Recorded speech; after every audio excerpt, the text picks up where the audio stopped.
Good.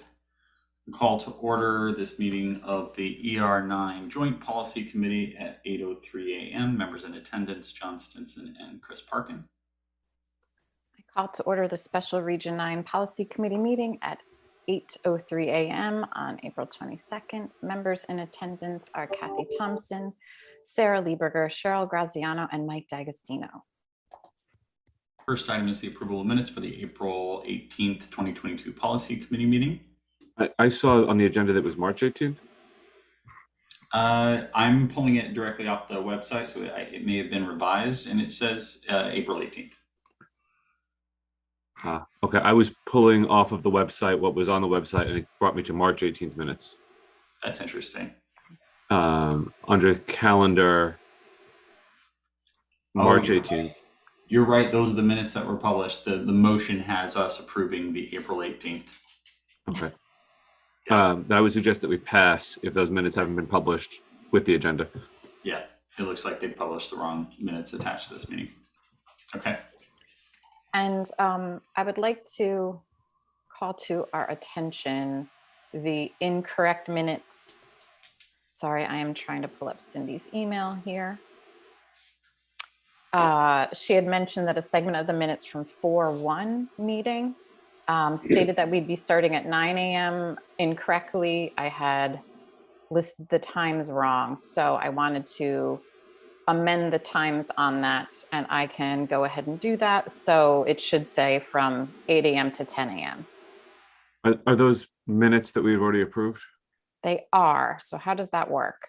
I think that just lives as the record at this point, and I think you can just sort of make a comment in these minutes that it was noted that those minutes were incorrect, and that's what lives forward. And ultimately, it's a no harm, no foul because the posted agenda controls anyway. Okay. All right. Noted, and we can move forward then. Okay. I'll take us to public comment. No members of the public being present. We'll move to committee member comment.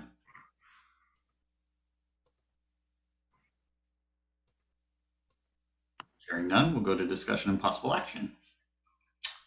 So this week we should have joining us at 9 a.m. A representative from Shipman and Goodwin who will be here to answer our questions. So any questions we have on the policies that we've been reviewing. On Monday, we did a 3-hour session, and in that session, we finished the discussion of all the policy from the Shipman book. And along the way, we were flagging items that we felt sort of warranted some kind of discussion with Shipman. Some of that we see as minor clarification. What does this sentence mean?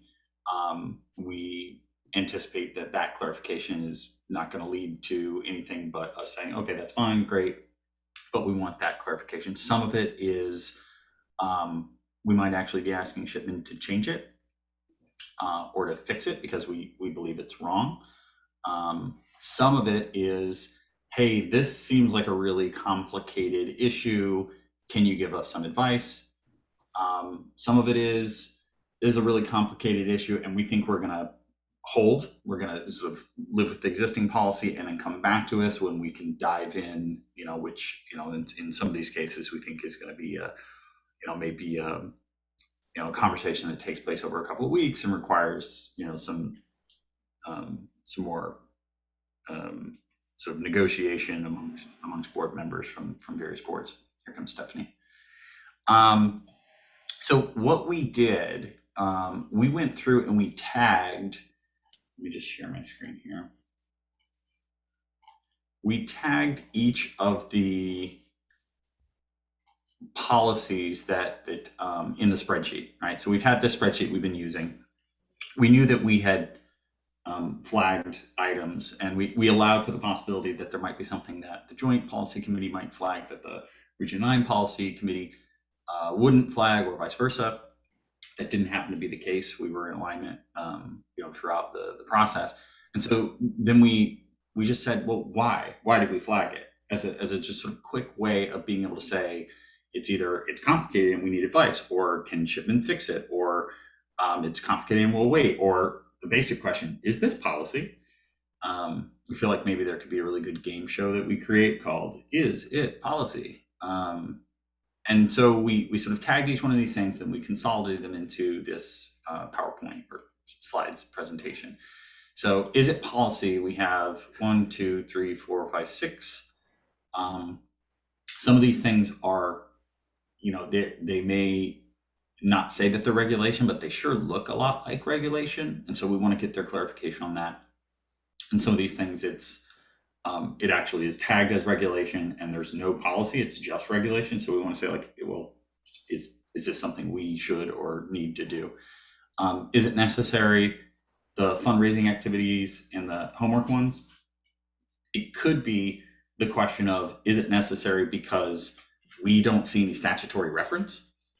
Or in the case of the homework one, there's a very lightweight statutory reference and the policy itself is almost even more lightweight. Like the policy is, we believe in homework. Like, okay, what does that mean? So what I thought would make sense as a part of the discussion is before the shipment attorney shows up, that we just review these, that we agree with the tagging that's been done, because it's perfectly reasonable that we might say, oh, you know what? No, we're not asking shipment to fix that. We're punting on that one, or that one should go into the is it policy bucket. So anyone have sort of thoughts about that, or any objections to that? Just broadly, John, I think there were 83 policies roughly altogether. What percentage of these are captured in, we have questions, and what percentage of these are we've already kind of greenlit them? I'm just sort of curious of proportion. Yeah, I think it's 82, but whatever, 82, 83. We tagged 34 of them. Okay. Right. And I know that as we were tagging them, there was some concern, and I think it's warranted, like, whoa, are we creating 10 hours of review by shipment? No, and that's why we wanted to bucket these things, so that in the, when we're in the mode of is it policy, this should be like 30 seconds. Mm-hmm. Code of ethics and professional responsibility for personnel, the blank, blah, blah, blah, blah, blah, blah, blah, going through. This is a code of ethics. We don't see any statutes.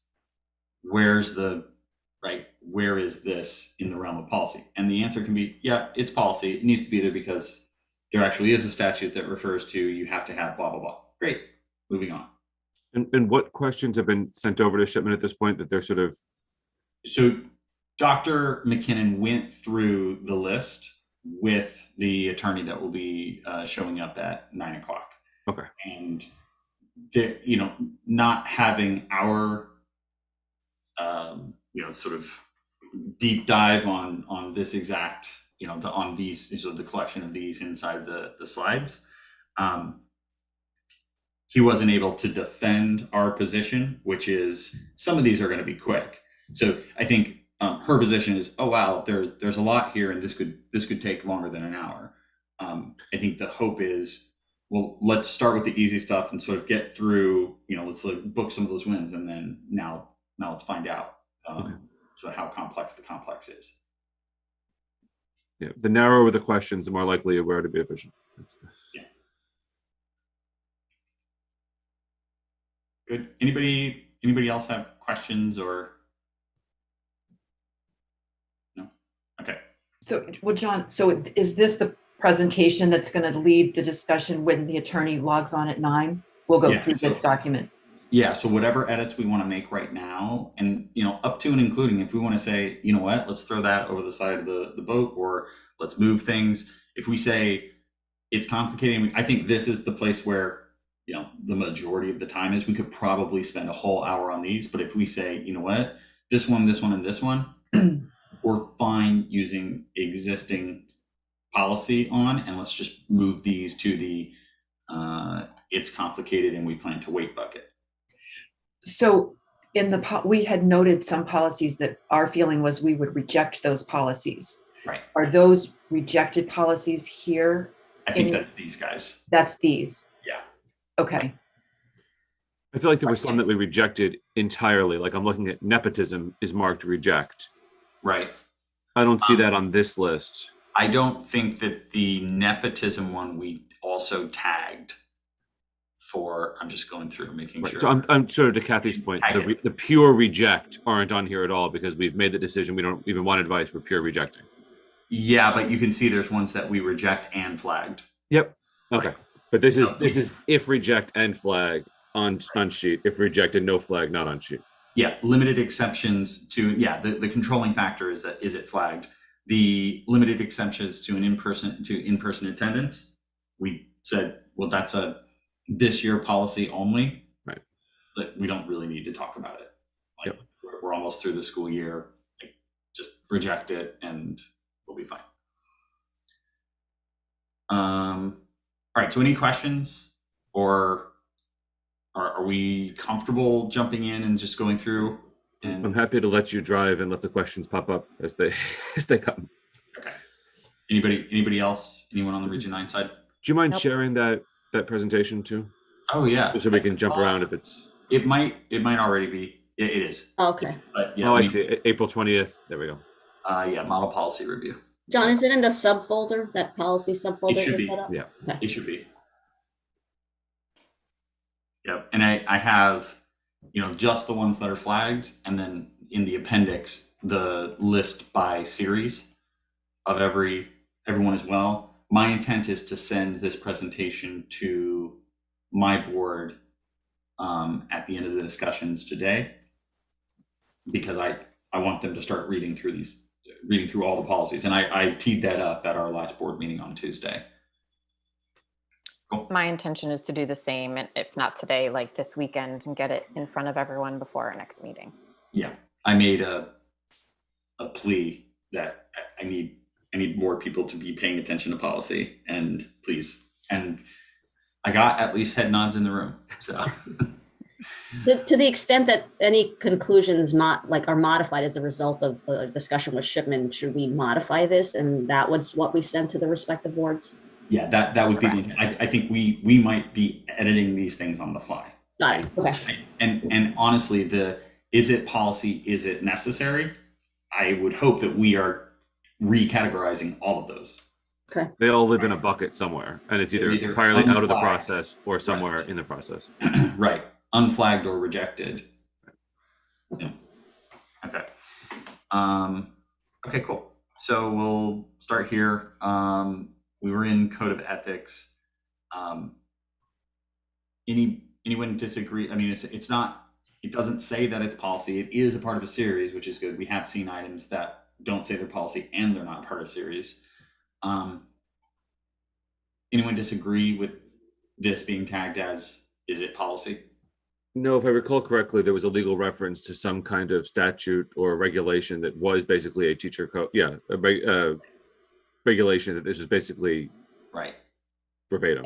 There is indeed a teacher code of conduct, and that's an expectation for all teachers. It's also part of the new teacher induction program. Right. It's an expectation of all teachers. Right. So I guess this should be a pretty simple question, and what it might end up with is the attorney from Shipman says, no, it's not policy, but you should have it in your policy book. Okay. And there's the sub question of is it policy or is it administrative regulation that enables the Connecticut regulation, in which case the enabling policy would say there shall be a code of ethics. Right. Right. We don't currently have one there's no policy in our existing manual that refers to code of ethics. I don't know. I can tell you that the state certainly has that code of professional ethics. Yeah, Kathy, I knew you did a pretty thorough search of the Region 9 stuff. I was going to say, I think there is a code of ethics within our policy manual, like the Region 9 manual. Let me go back and confirm that, but It's I believe 2300. Okay. I'm just saying it's easy to know whether or not it's policy if we already have it in our policy Well, manual. that doesn't make it policy. That just We have makes a it ton of stuff something that's that was not adopted as a policy. Yeah. Well, of course. Well, it's in our policy manual, but I guess what I'm saying is it means that it's been looked at by CABE attorneys, and now if it's in here with Shipman, it's been looked at Shipman attorneys, and somebody thinks it's policy. So I mean, it's The 2300 that's in here is from 1997 and no longer reflects what the Connecticut administrative regulations are. Yeah. So it should be a really quick conversation. You know, if they say, yeah, keep it in, great, done. Yeah. And then we adopt it to update the thing, and that's fine. Stephanie, just kind of in follow up to what you mentioned earlier, but certainly it sounds like it's needed by the respective districts, but not necessarily per se as a policy, right? It's just something because it exists in the Connecticut regs anyway, right? Yes, this is a part of it's a part of a teacher's certification. It's an expectation for all teachers to follow the professional code of conduct and ethics. It's a part of our training for new teachers in the first 2 years, and it's regularly a part of full staff workshops. That it's a whole section of the team mentoring program, which is directly tied to a teacher's certification. Is there anything in the wording of the policy that has raised the red flag with the committee? Or is it just a matter of, is it policy or not? Is it policy or not? That's really it. That's the fundamental question. It should be straightforward. This should be like 30 seconds. The next one is administrative regulations regarding concussion management and training for athletic coaches. This is labeled as regulation. So this, I think there will be less conversation about the specifics of this item and more about should we be putting in regulations into the policy manual. And, you know, I don't know whether or not the attorney from Shipman is aligned with the guidance that we've received from Dr. McKinnon. So, you know, we'll hear. It's a simple question. Is this a policy or is this a regulation? Right. And if it's a policy, why is it called a regulation? Right. Next one, administration of student medications in the schools. Same thing. Is it a policy? Chemical health for student athletes. Same thing. And a lot of these read like regulations we see elsewhere. So food allergies. And these are guidelines. This is the management planning guidelines. And then finally, immunizations. Okay. So that's it for, is it a policy? Then the question of, is it necessary? We have the fundraising activities. They're citing the healthy food certification, but talking about no door-to-door solicitation and sort of other items. So there's a real disconnect in our minds about, wait, what, why? Like, if this is about healthy food certification, then this should be talking about what foods we can, sell for fundraising activities. That's, like, why is this talking about door-to-door fundraising activities and things like that? So right. It falls into the question of, we can discuss whether we want a fundraising policy, but it doesn't seem like we need a fundraising policy based on the statutory reference. Right. And then there's just one more of those, and that's the homework one. This is a bit of a nothing. Right. All students comply with the homework requirements imposed by the school in which the child is enrolled. Policy that any of those.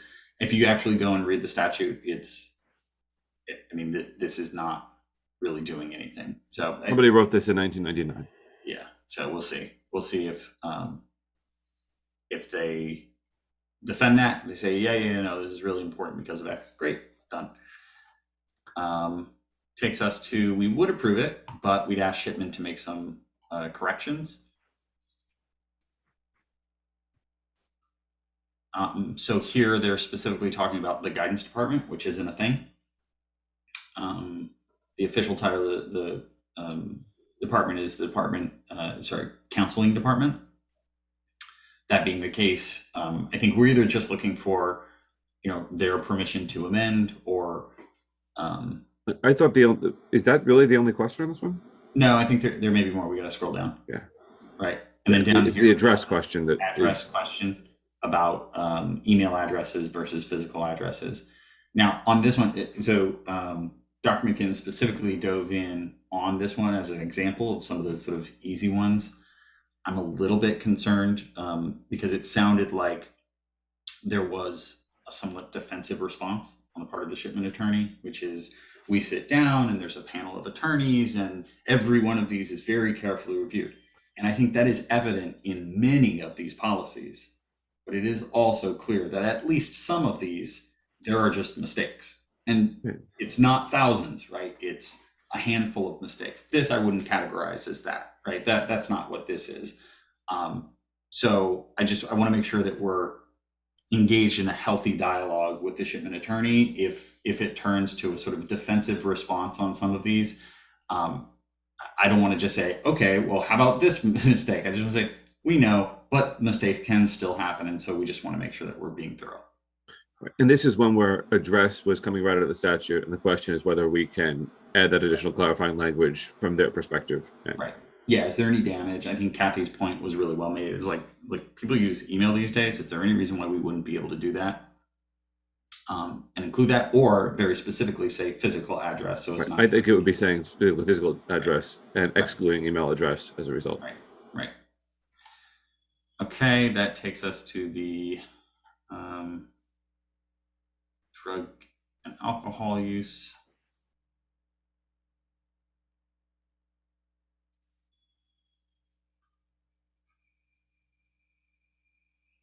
Yeah, there's if an emergency situation. So the definition for emergencies doesn't define what an emergency is.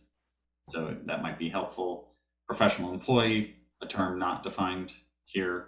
And does that mean credential? Does that mean whatever? This one was a mess. Yeah.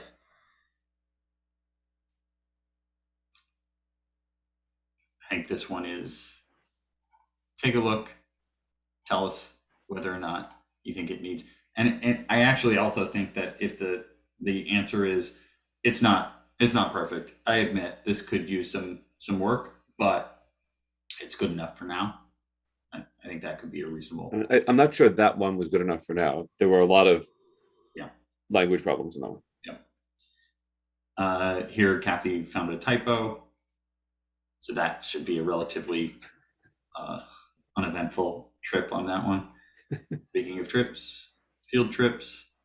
This one we felt there were a few issues. I mean, I think strange that it didn't. We talked about this, but there wasn't a comment, so I added a comment earlier this week. Strange that the field trip policy has no mention of parent permission. And then the question about, sort of competitions and multi-day events, like what does that look like? And do all of those require board approval? And, just getting a little clarification on that. Health assessment screenings. Can you go back to that field trip one for 1 second? Yeah.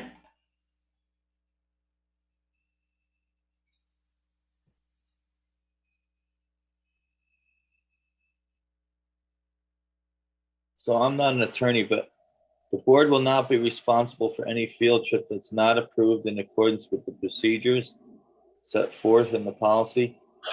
What does that exactly mean? If a teacher That's my comment, Mike. kids on a trip, we're not responsible for what happened? Totally.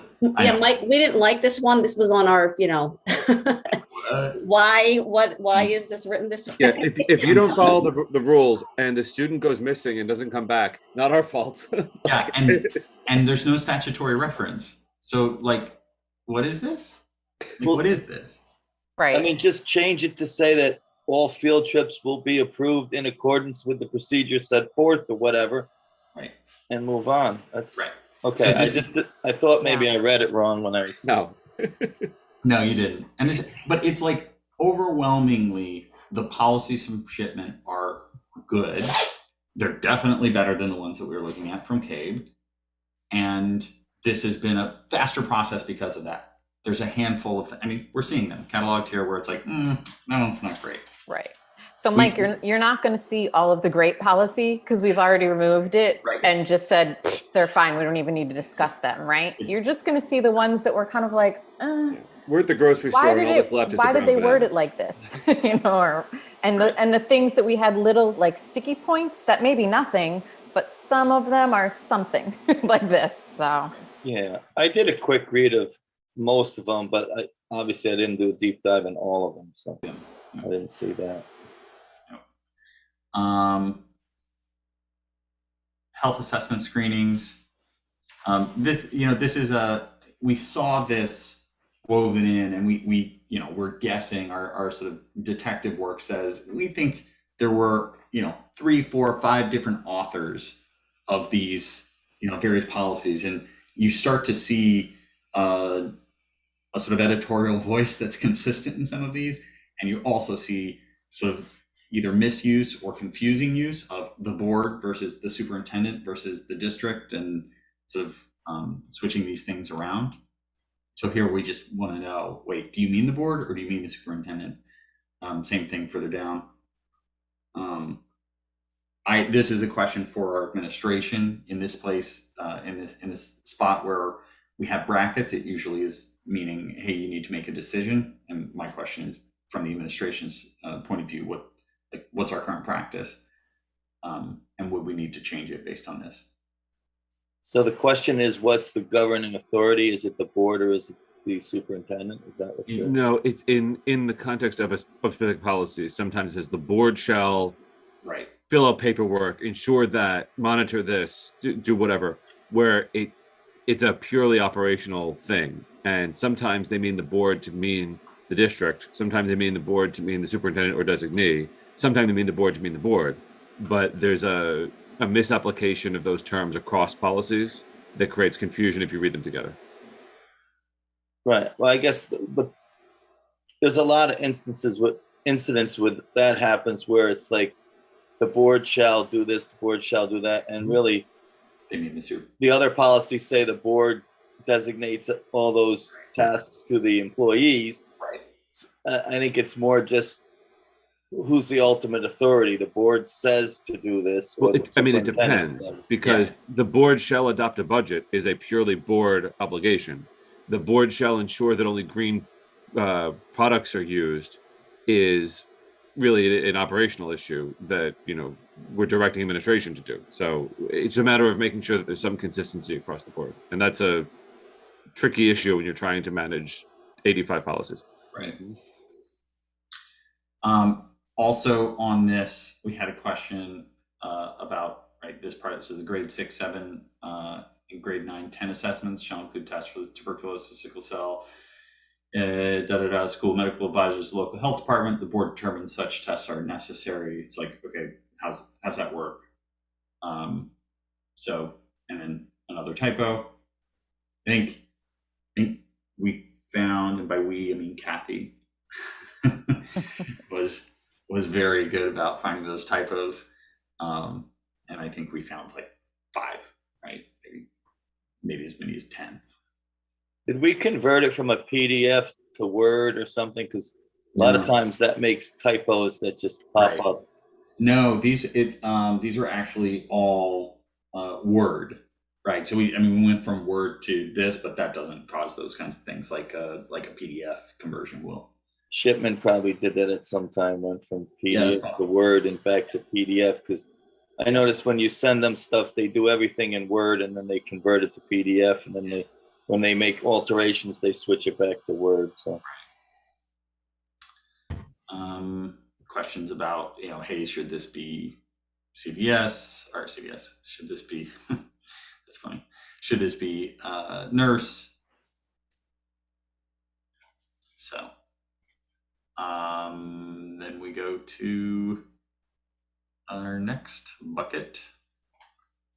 So these are quick clarifications. I think maybe we want to move these up, but it just depends on how quickly we're getting through the is it policy, is it necessary? The quick clarification.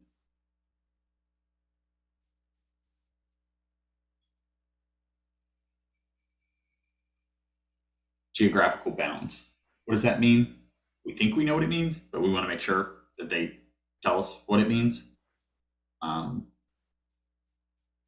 I think that's it on this one. And then I think maybe we did have one other comment in here. EDD, Mike. So EDD is enumerated duties document. That's how we tag. Anytime we see the superintendent shall, or the superintendent or their designee shall, or the nursing coordinator shall, or whatever, we try to tag those. And then later we'll go back through and just kind of pull them all into one document so that we have a consolidated list of all the duties from the policies. guess that was it, just geographical bounds on this one. So what's wrong with geographical bounds? Just like, what does it mean? Like, it just, we think it means basically the town, right? Within the area you're responsible for, right? Or, Right. We want them to tell us that. That should be a really quick, It was a context issue. Yeah, they should all. Not that we don't understand what geographical bounds means. It's in the context of what was written that it was a problem. Yeah. And then this is kind of going back to that district versus board kind of thing and the inconsistency. This one was just Kathy just saying like, what? Except for fees imposed on non-disabled student parents. This is, we think, again, we think we know what this means, and it is, if there are fees associated with being on the chess club, then those fees would still be assessed for a student sort of in this category. It's let's get the clarifying definition and right. Yeah. Next one.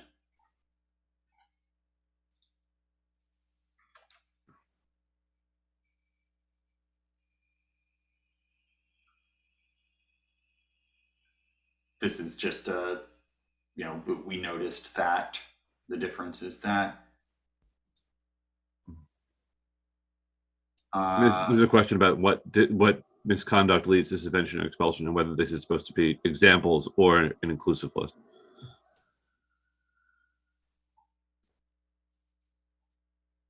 Ferpa.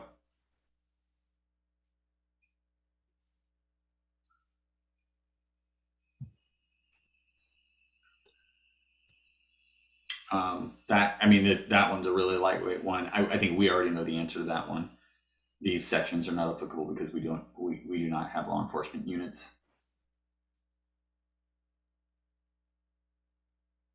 Fine. Opt-in versus opt-out for directory information. Right. That the current practice is to opt into it, but this says that it should be opt-out. So I think the question, and there may be a question that we have amongst ourselves, which is, do we want it to be opt-in or do we want it to be opt-out? But if we kept it consistent with the current practice, is there any issue here?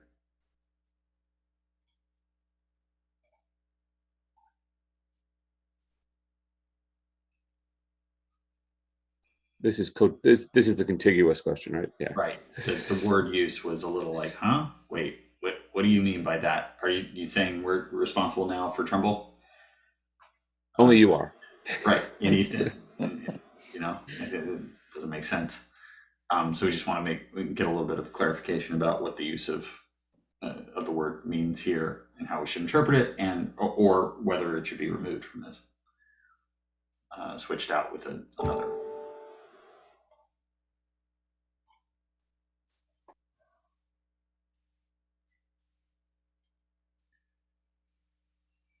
This, a little bit of clarification to say, this says that we need this policy to be reviewed by the wellness committee before we approve it. If that is the case, okay, well, pause. We can't, sort of go get this one approved yet because we got to go put it in front of the wellness committee. And then this just seemed like a very long list that looks a lot more like regulation. So it says it has to be approved by the wellness committee or reviewed. The board has created an advisory to review any available blah, blah, blah, blah, blah. So the current practice is that the wellness committee goes through a WellSat assessment that's provided by the state on a regular basis. I want to say it could be every 3 years, but I'm not absolutely sure about that. And then based on that assessment, they recommend revisions to the wellness policy. So the wellness policy is one that's regularly reviewed, and then the wellness committee would make recommendations to the policy committee for any revisions that would then be reviewed by the policy. Yeah, and it says they will be involved in the development and implementation of the policy.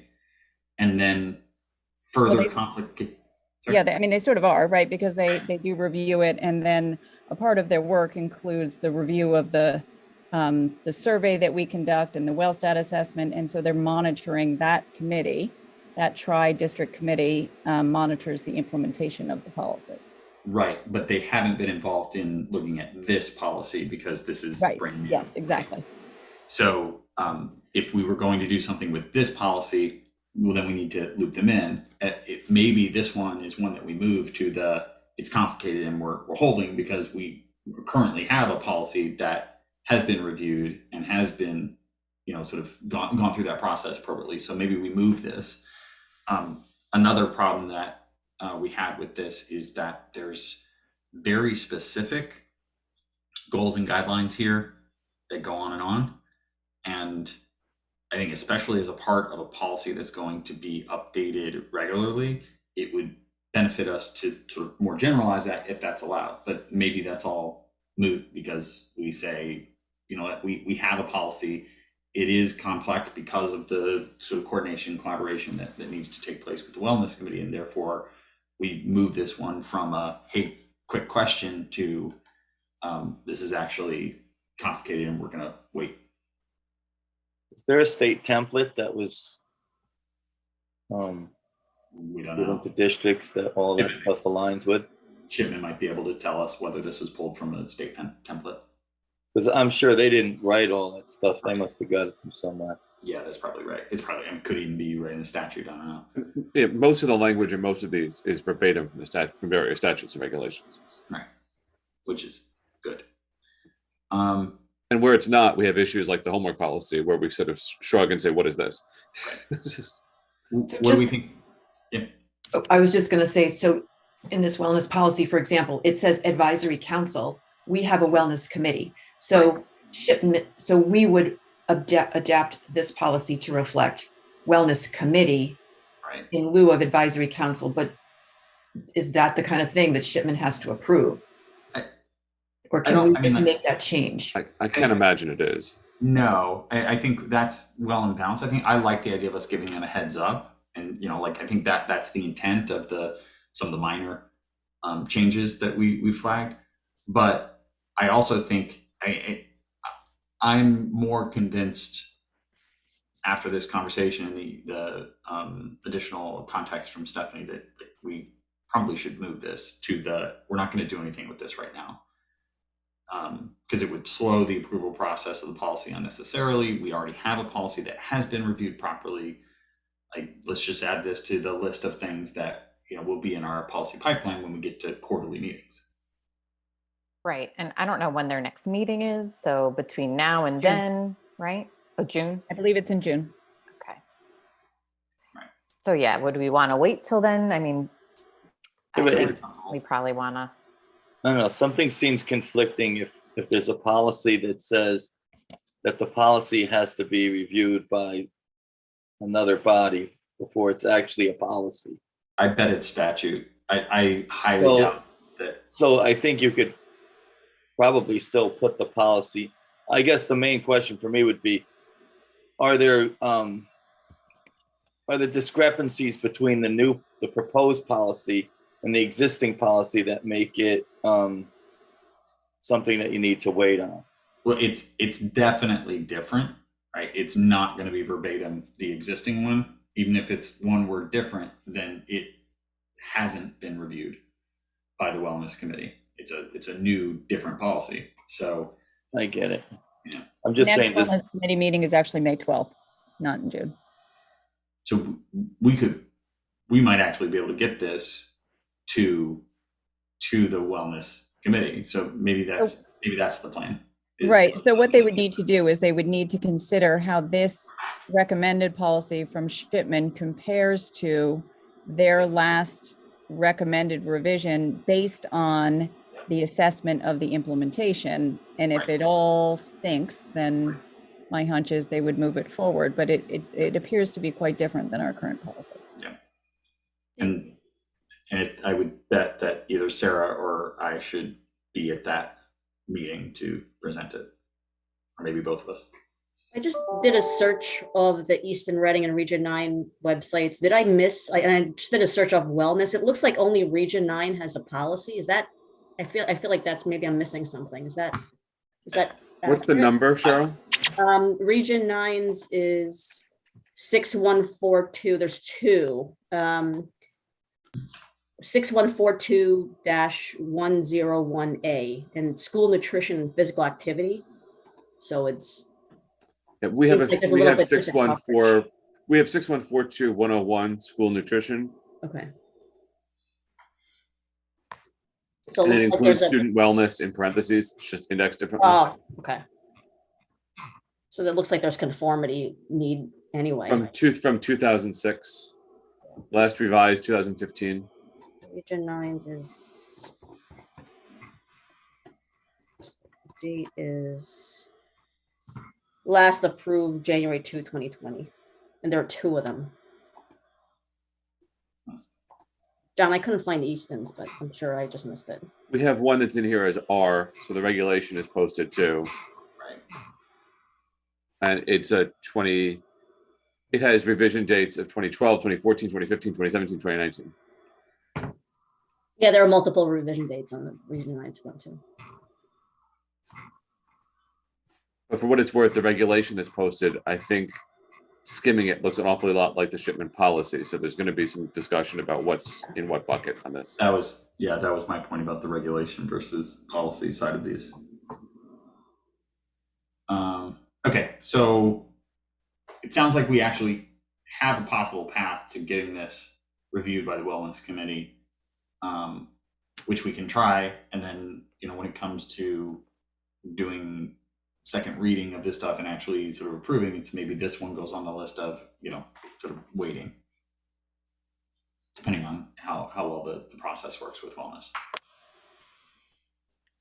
I mean, is it your suggestion that this go to a first reading before it goes to wellness, and then get wellness's approval and input between first and second?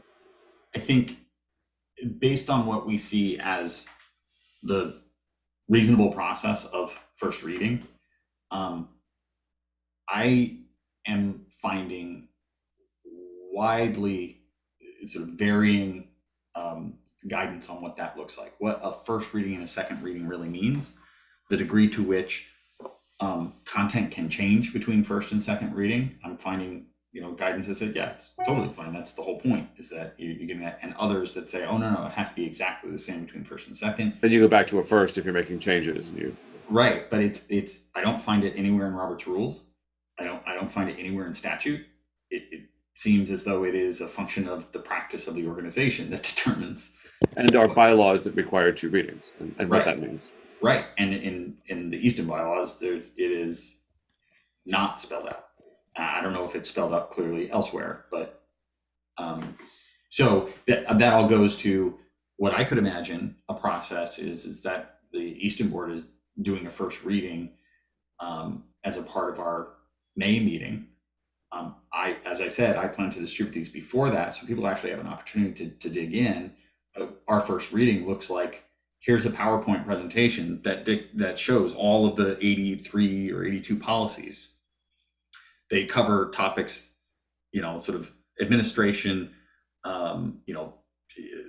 students, sort of each of the major categories, and here's what they are. They can be viewed on this site. Everyone needs to look at them and provide feedback for our second reading, which will happen maybe at the tri-board or maybe at another meeting. So like that timeline works fine for me. And, I want to capture some of the momentum that I have from my board's commitment to actually read through these policies.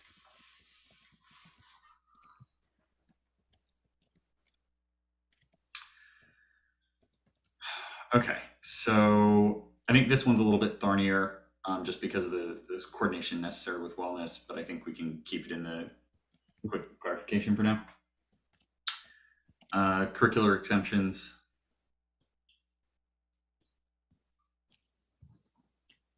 Yeah, so people opting out of certain parts of the curriculum.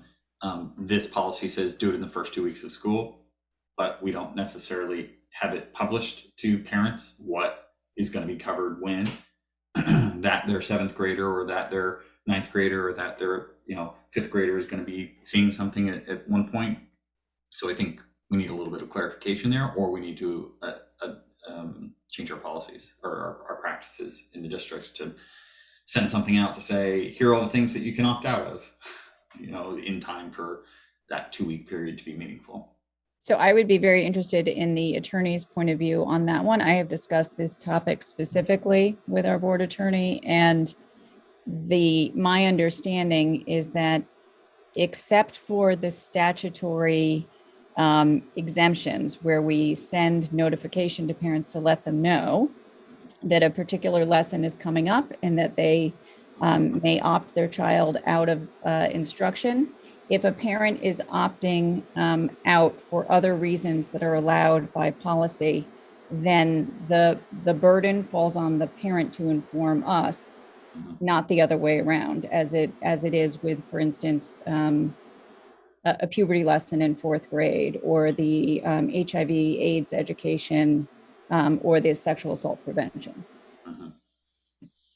Okay, so the attorney, maybe it'll help us to just say, okay, got it, and we can move on. So is the question, you want to make it more broad? Well, No. my question was that where it specifies in writing within the first 2 weeks of school, there could be many parents who might want to opt out, but miss that unless there's notification in advance of the start of school.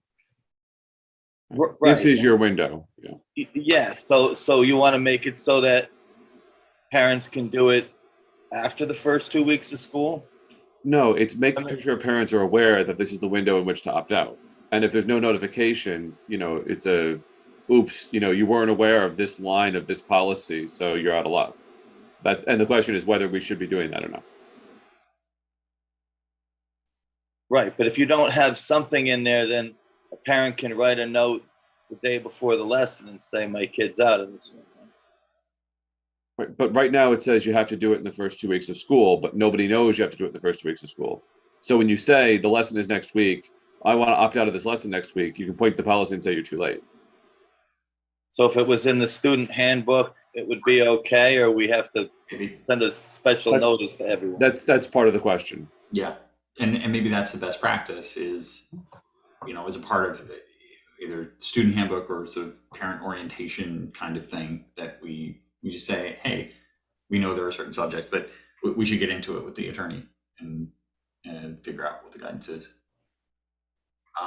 That's it for quick clarifications. It's complicated and we need advice. And I suspect those other items we just went through, that's probably an hour with the attorney, because it was almost an hour just with us and we've already looked at these. So I think it's going to be, these guys are a lot thornier. So let's see. Was it just a timing issue? We couldn't send them a list of those questions and just have them prepared before they came? It was, I think Dr. McKinnon wanted to actually talk to them. So he talked to them earlier this week.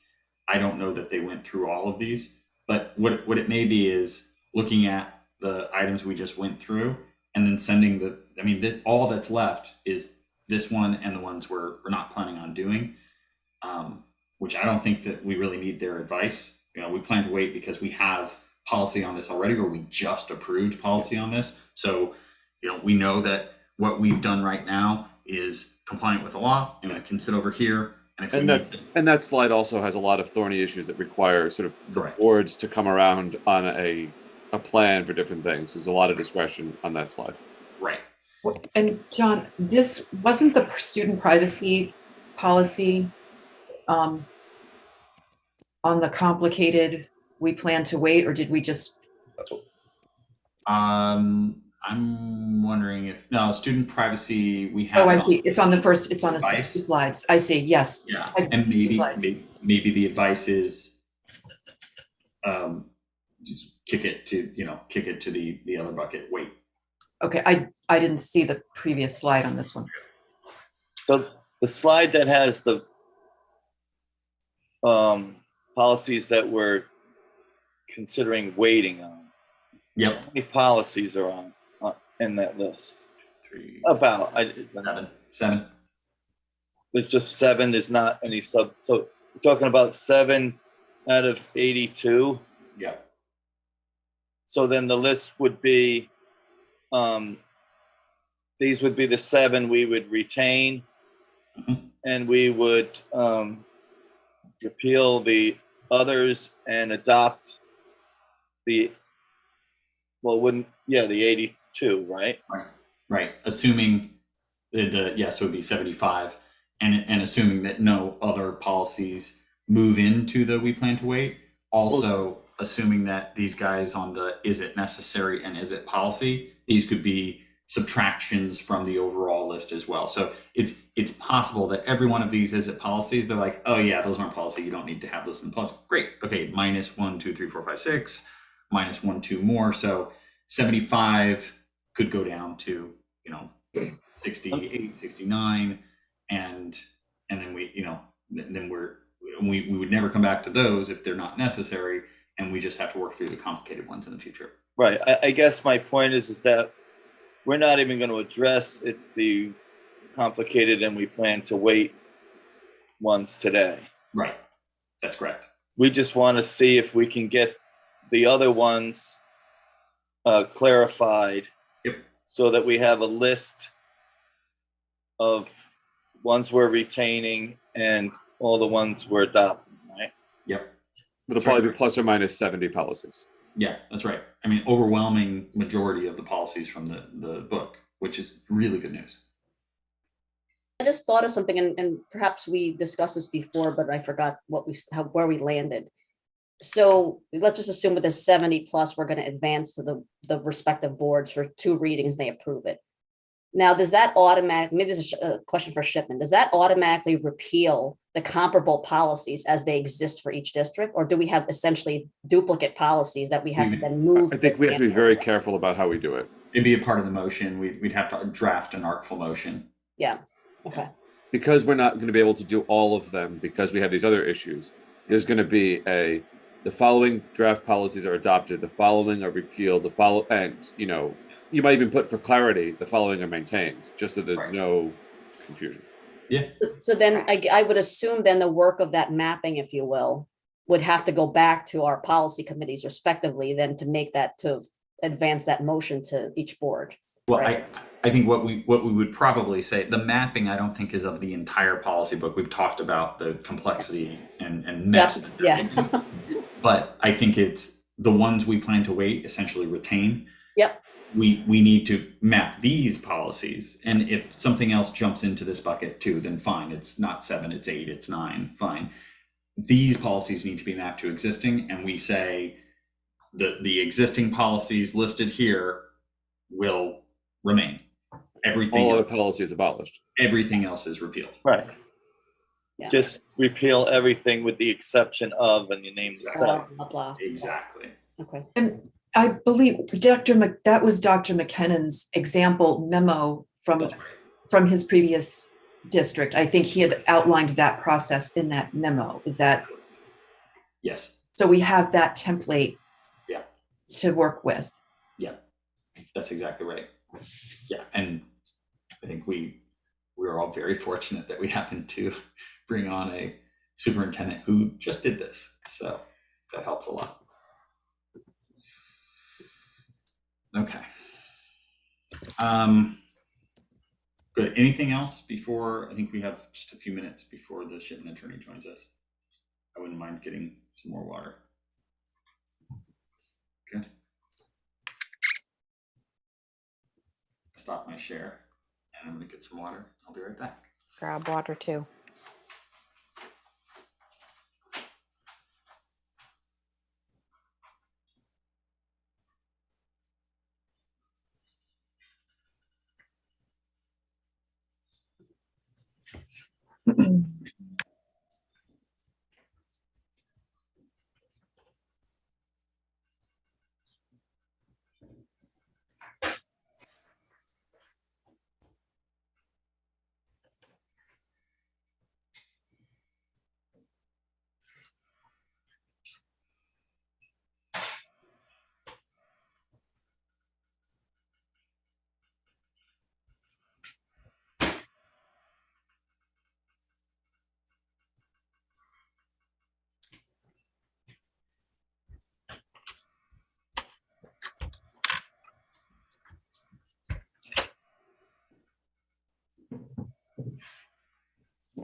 Hello. Hello, everyone.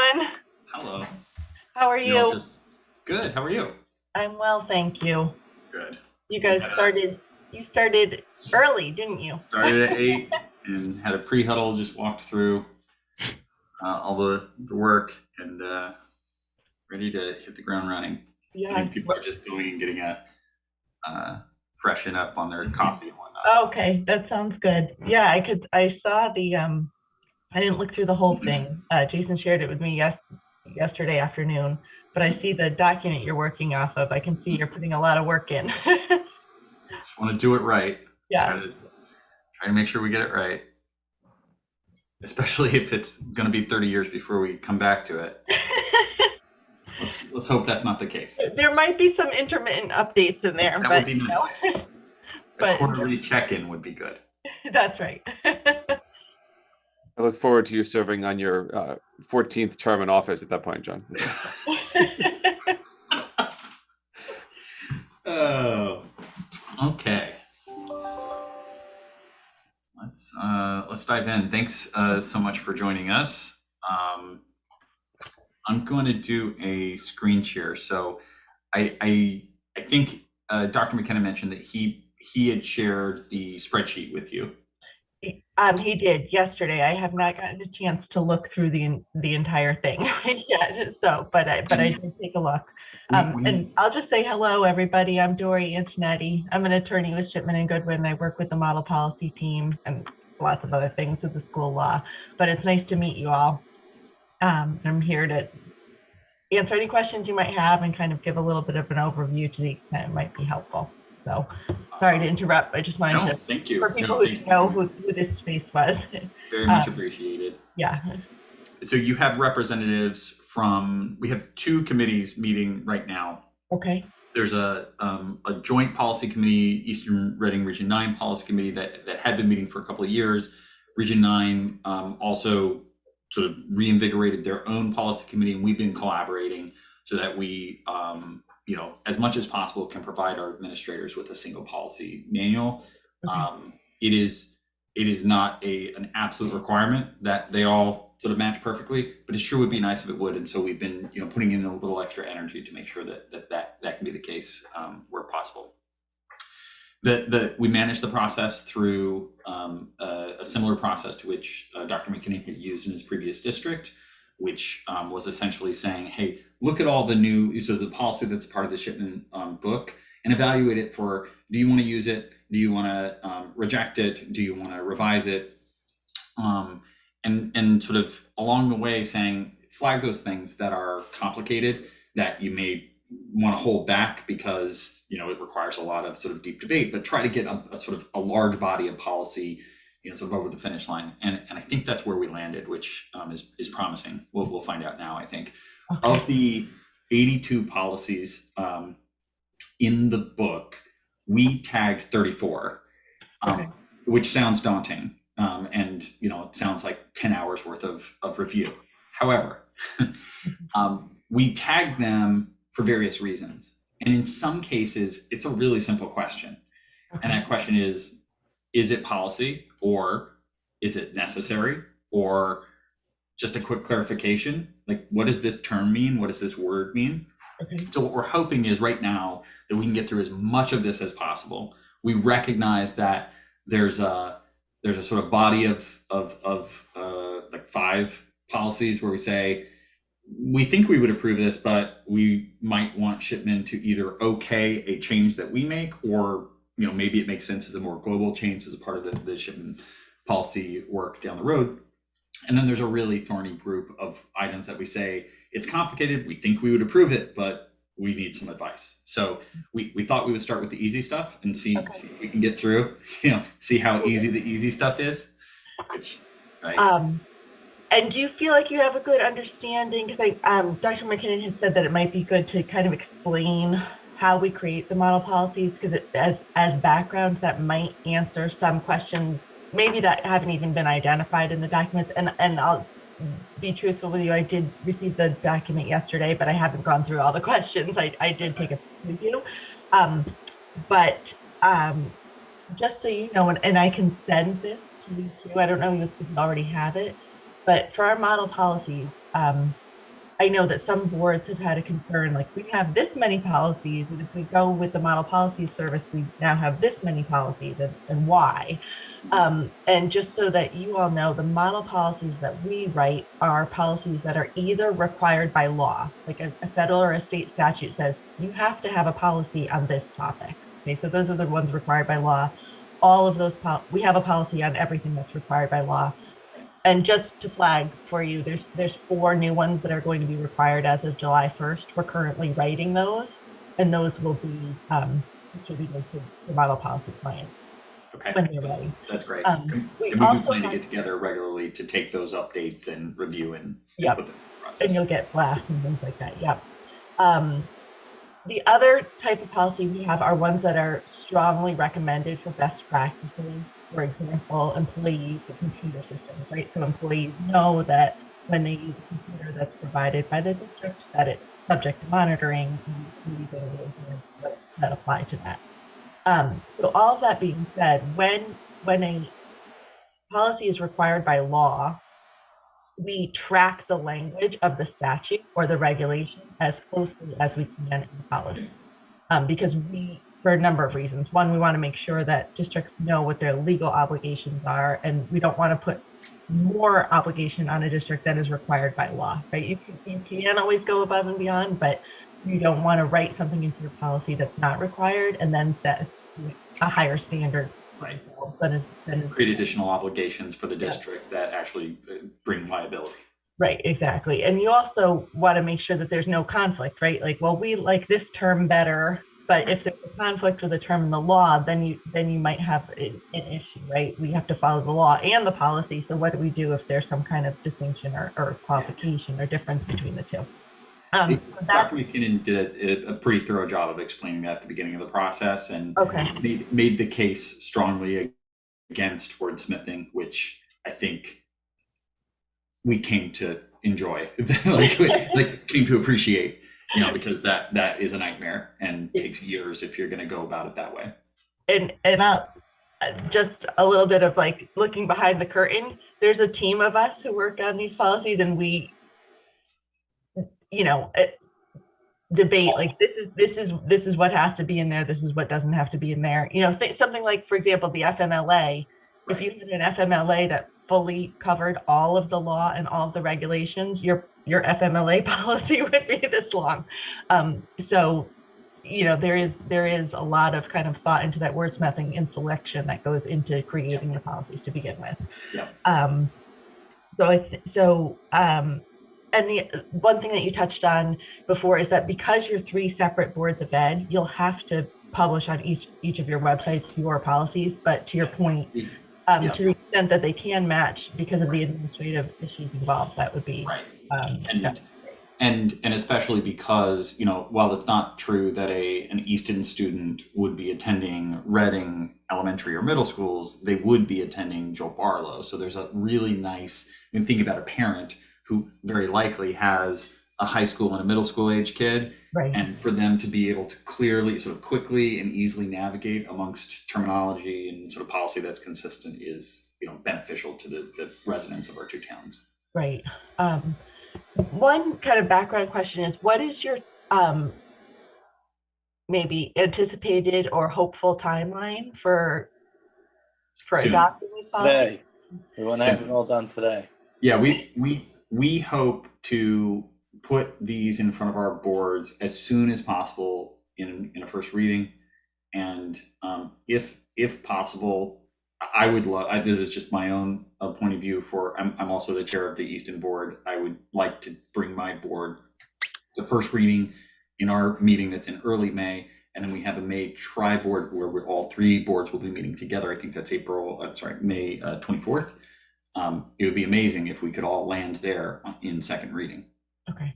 And the reason that I ask is, and I touched on this with Dr. McKinnon a little bit, is that especially for your 4,000 and your 5,000 series, which are your employment and your student series, yep. I mean, it's really great to do it for all the series, but especially for 4,000 and 5,000, to have those new policies in place for the summer so that students, families, and staff can be aware of any policy changes. It's really important that they have notice for that. So I just wanted to kind of flag that issue.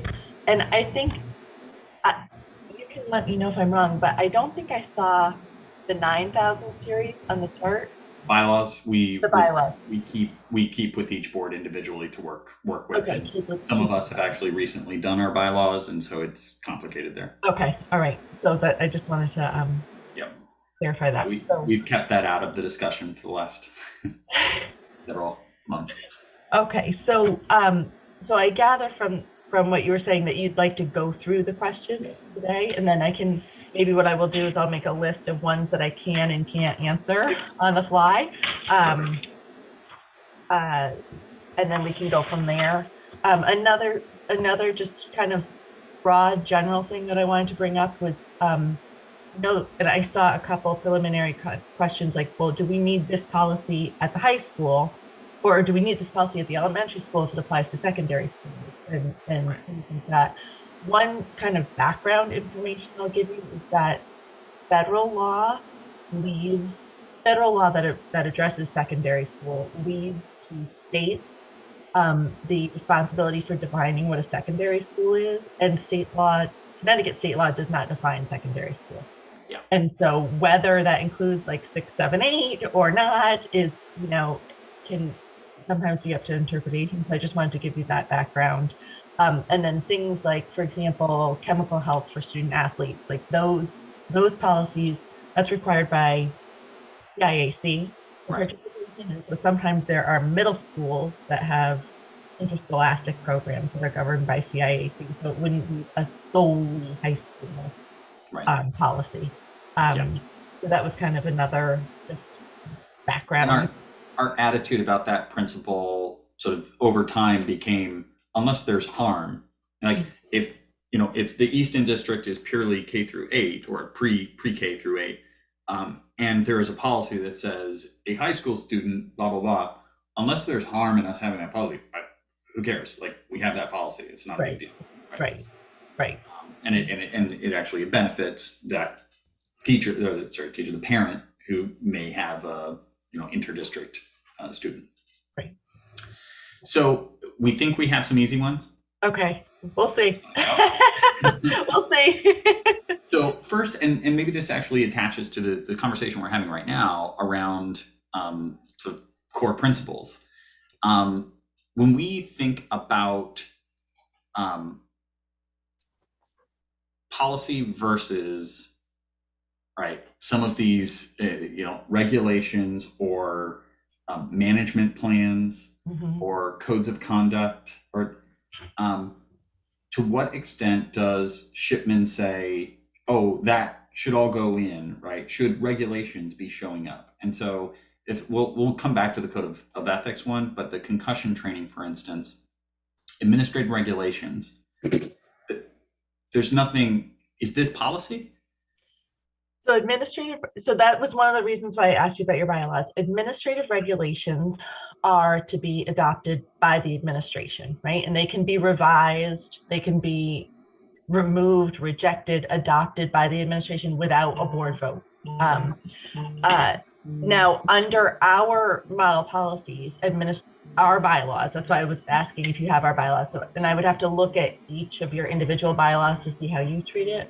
Under our model bylaws, if the administration adopts regulations or changes them or revises them in any way, they need to notify the board so that they can review it to make sure that those regulations are consistent with board policy, because you don't want the administration, not saying that any administrator would do this, but there not be a miscommunication that some kind of administration is really inconsistent with board policy. So under our board bylaws, when the administration adopts or revises regulations or, deletes them, then they need to tell the board so the board's aware of what's going on.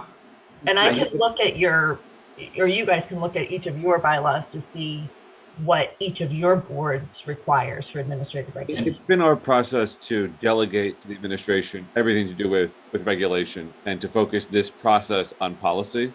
Yep. And I think what's on this slide that John shared are things that showed up in the Shipman model policy book Right. that are purely regulation, and it's not, policy, here's 2 paragraphs followed by 10 pages of regulation. It's just this.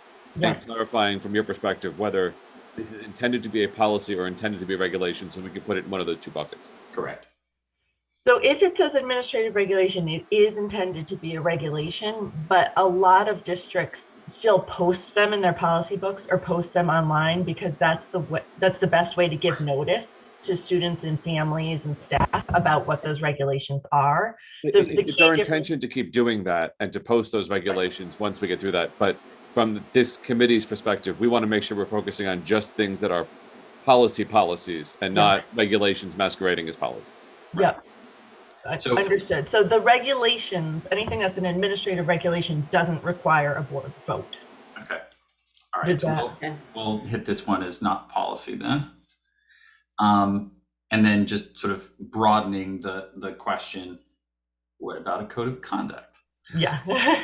I would say I would say that's for a board vote, a code of conduct, because that's something that the board should be weighing in on. The same with your code of conduct for procurements under a federal award, even though it doesn't say policy regarding code of conduct. Yep. Got it. Good. Policy-ish is a term of art there. All right. Administration of medications. So this one doesn't say regulations, but it just reads a lot like regulations. Yeah, these are regulations. Okay. And I think I saw somewhere in there that there was a question about legal references. Yeah. So whether it has legal references or not doesn't distinguish it between a policy and an administrative regulation. It just means this is the authority and this is the source that we're drawing from to make these policies or administrative regulations. Okay, good. Just a note as we're going through these, you see the comments. We made a very hard, fast rule. We would not reply to each other's comments. So that we're having an online meeting. The only time when we do that is when we're all together having an actual meeting. We do it on the screen so that it's clear that we're, adhering to FOIA. What does EDD mean? Yeah, sorry. So enumerated duties document. All the policies, let's pull them all together. Any place where we say, oh, someone's supposed to do this, someone's supposed to do that. Let's put that all into one document. So that we can say, here, superintendent, policy says you're supposed to do all this. Here, nursing coordinator, policy says you're supposed to do all this. We're going to hire you guys to come. I mean, we're thinking of it as a cost center. Come on, we could actually create some revenue for the districts. That's so interesting. I'm working on a different unrelated project, but I have this 100-page manual I'm giving to a district, and I'm just starting to say, I'm pulling out what's for this type of employee, what's for this type of employee, because there's no way they're going to go through the whole How thing. are they supposed to? What's the realistic way for people to do that? Right. So good idea. This one I'd say says policy in it. I think it's and I appreciate the observation that there's a lot of EDD here. CIAC requires boards to adopt a policy for this. So let's keep this for a board vote as a policy. Got it. And Dory, that would be carved out specifically from drug and use policy for students in general, right? So it has to be separated? Yeah. Okay. Yeah, that's right. But you will see there's a lot of similarities.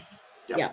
Between I mean, to Cheryl's point, is it possible to sort of create a section in the student substance abuse policy that is just specific to athletes so that we don't have two very similar and similar to a confusing point policies?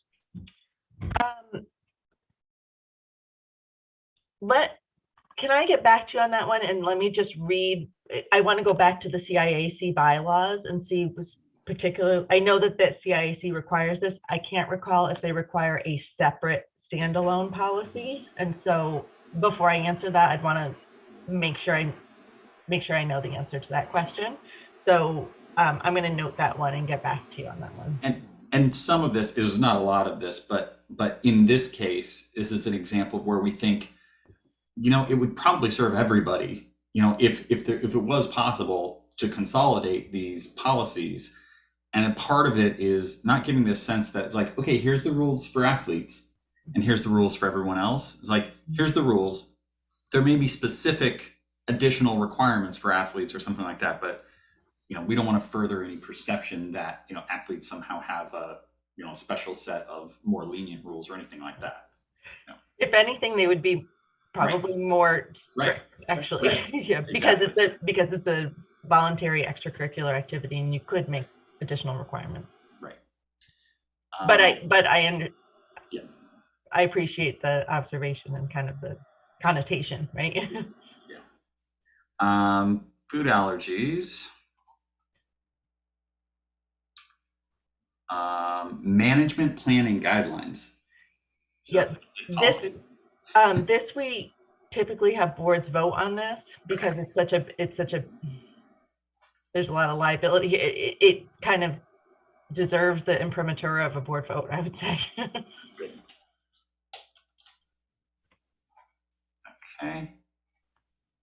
And then finally, immunizations in our game show is it policy. Yep. These are regulations. Super important to have these in place right now. I don't know, because of the new law that went into effect last year. One of the benefits of having first of all, state law doesn't require a policy in this area. That's why we have the administrative regulations, but the regulations can guide the district. Also, if there are changes, the administration can quickly change the administrative regulations, like if a new immunization is required or a new schedule or whatever it might be. And that way, because that's something that would need to be implemented quickly. So it eases in the administration of that. Okay, good. Good question, John. If we did have regulations and they're not in the policy book, where would they be? You could have, I have seen some districts have a policy manual and an administrative regulation manual. That's an option. I think it's nice though to have things organized by the kind of population, right, that they apply to, like all students, all policies and regulations that apply to students, because right, students and families are still required to comply with them, whether they're a policy or a regulation. And so my recommendation would be to have everything together, but you don't need to. And would the recommendation be to have the regulations in the subsections where they would apply, or would all the regulations be lumped together in a different section of the book?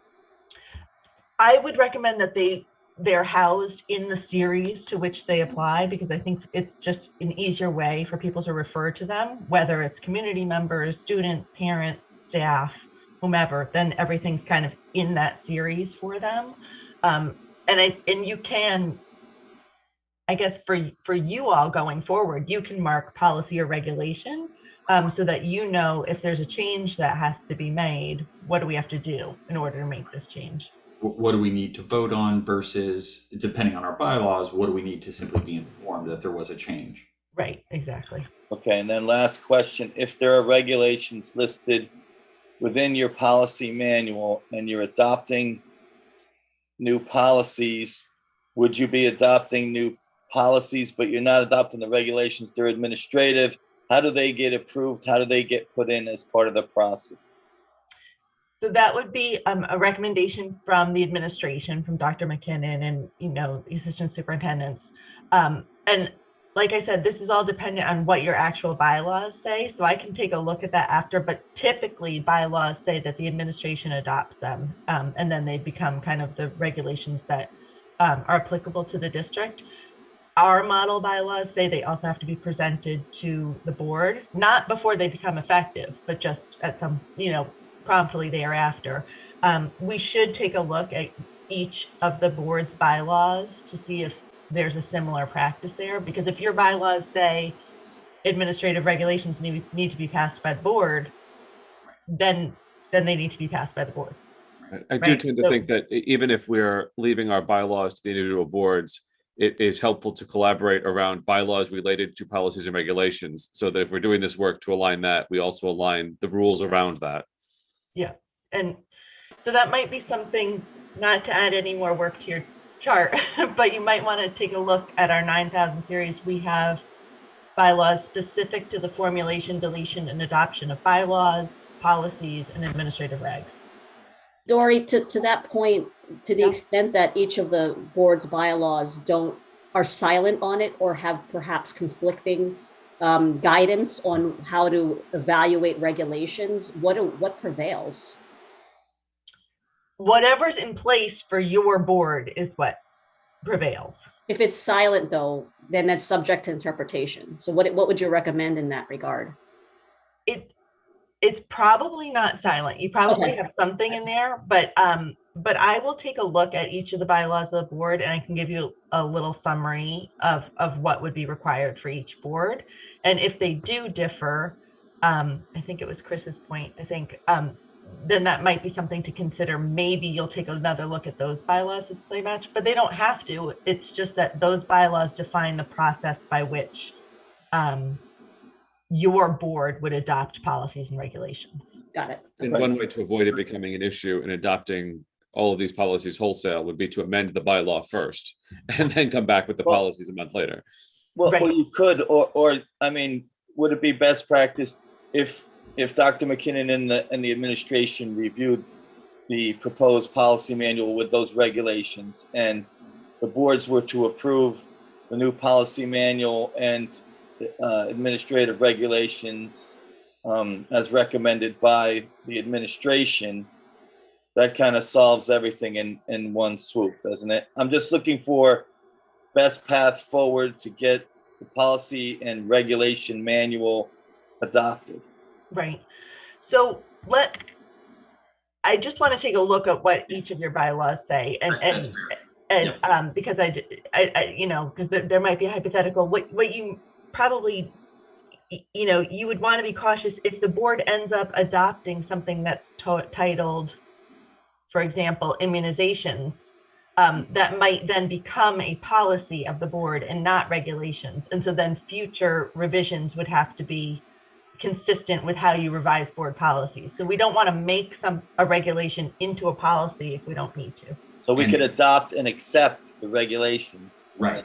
Not as a policy, and we could use the sort of greatest gating bylaw, right? If one says, oh, you have to approve regulations before for the purposes of this exercise, before we reconcile that across the boards, right? Just say, you know, we're going to use that. Okay, so moving us into our next category, is it necessary? So first we just have two items here. So fundraising activities. Yep.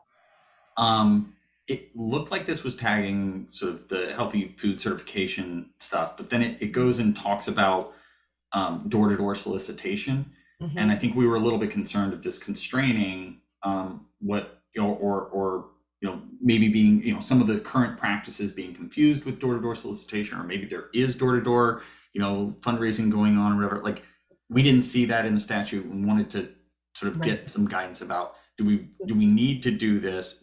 If we do need to do a fundraising activities policy, does it need to be this? This is not one where it's like, these are statutory language, but it is, I mean, it is something that affects, I'm going to pull something up here. It is something that affects your students, right? And what the district wants to allow and not allow their students to be engaged in on behalf of the school. So this is something where you could make amendments if you want to. I'm just pulling up. Am I able to share? Actually, let me make sure that you can. You can now. Okay, I can now. Let me see if I can. And there's a good amount of, just to add a little color while this is pulling up, there's a good amount of this existing activities that occur on behalf of various groups, right? And specifically in the high school, you know, we have sports teams and drama and all of these activities that they have their own fundraising activities. So to John's point, would probably, and I'm sure we have in K-8 as well, it would potentially restrict our current practice unintended, you know, in an unintended nature. So really wanted to, and I guess to that point, I mean, is it more of, to me, this feels like it could be more of a procedural thing, student handbook, that kind of thing versus a policy per se. Yeah. So I love what I'm saying here. I don't know. This is the secret key. This is the secret key. So do you have this? No. Do you have this? Okay, I will send this to you. This is Where was this a month ago? Where was Yeah. this? This is our top secret, Cliff Notes. So fundraising activities here you can see is best practice. I will tell you that I've been working with a few districts of late with booster clubs and all sorts of things, because there are some districts that have problems with organizations raising money on behalf of schools and not spending it on behalf of students. And there's also Title IX issues if you have certain booster clubs raising lots and lots of money and providing lots of things for certain sports and not others. Not that that's an automatic violation, but it's something that would come into consideration if there was a Title IX complaint against the district. So fundraising, booster clubs, all that type of thing is a very complicated issue, and districts address it in different ways. So one of our buckets, our last bucket, is it's complicated and we think we'll wait. Yeah. So maybe we put this one into the, especially because it's best practice, not mandatory, we put this into the, we think we'll wait and have a little bit more time on that one. Yeah, I think that's a good idea. And I think also really reviewing your existing practices and seeing what's working and what's not. Yeah. If it needs to be tweaked or not, every district is different. So that I would recommend that for this policy. That's great. And if you could send a Yeah, copy I of will this, send that. I put much appreciated. yeah. And Dory, with respect to the fundraising activities specifically, we would probably recommend, because we have a lot of the same families that go to all of the schools, would you recommend kind of trying to align it across all three districts?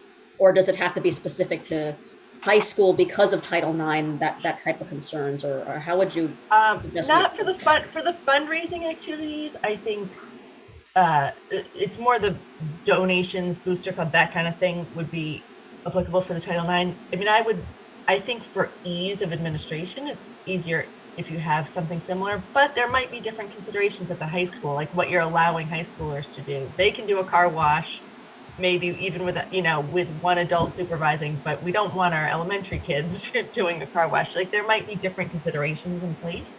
So I think that's something that you should see what kind of fundraising is going on. But there might be bigger issues, like whether you're going to allow crowdfunding. Like, that might be something you either want to allow or not allow across all levels of the school. Some districts allow it, some don't.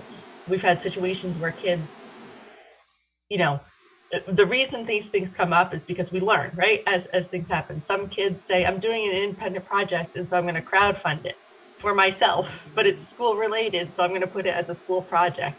Well, you might want to have a crowdfunding regulation that addresses that, so that kids know they can't do that. Or if they're going to crowdfund, they need approval for that, those types of things.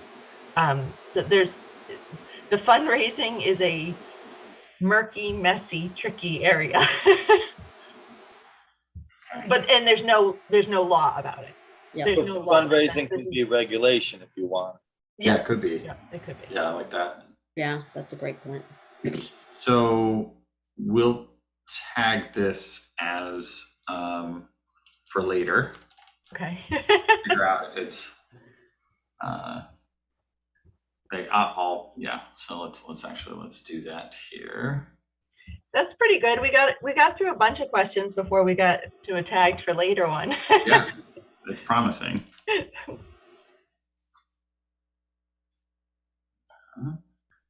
we go. So it's going from is it necessary to it's complicated and we'll wait. Good. All right. The next one in the is it necessary bucket is homework. Mm-hmm. And this is maybe coming from the trauma of my childhood. Yeah. Why I think, do we really need homework? Yep. So there is a homework policy. I'm going to put this down to you are required to have a homework policy. Right.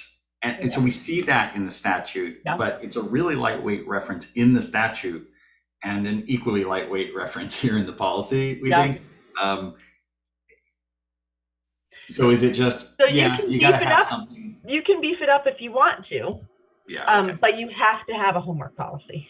And I would favor much more, we have a really simple policy, and then if there's going to be regs, if there's going to be something more sort of beefy, let the administration do that. But so what do we think about this? Do we say it's fine, we can live with But it's this the as adopt is? category, yeah.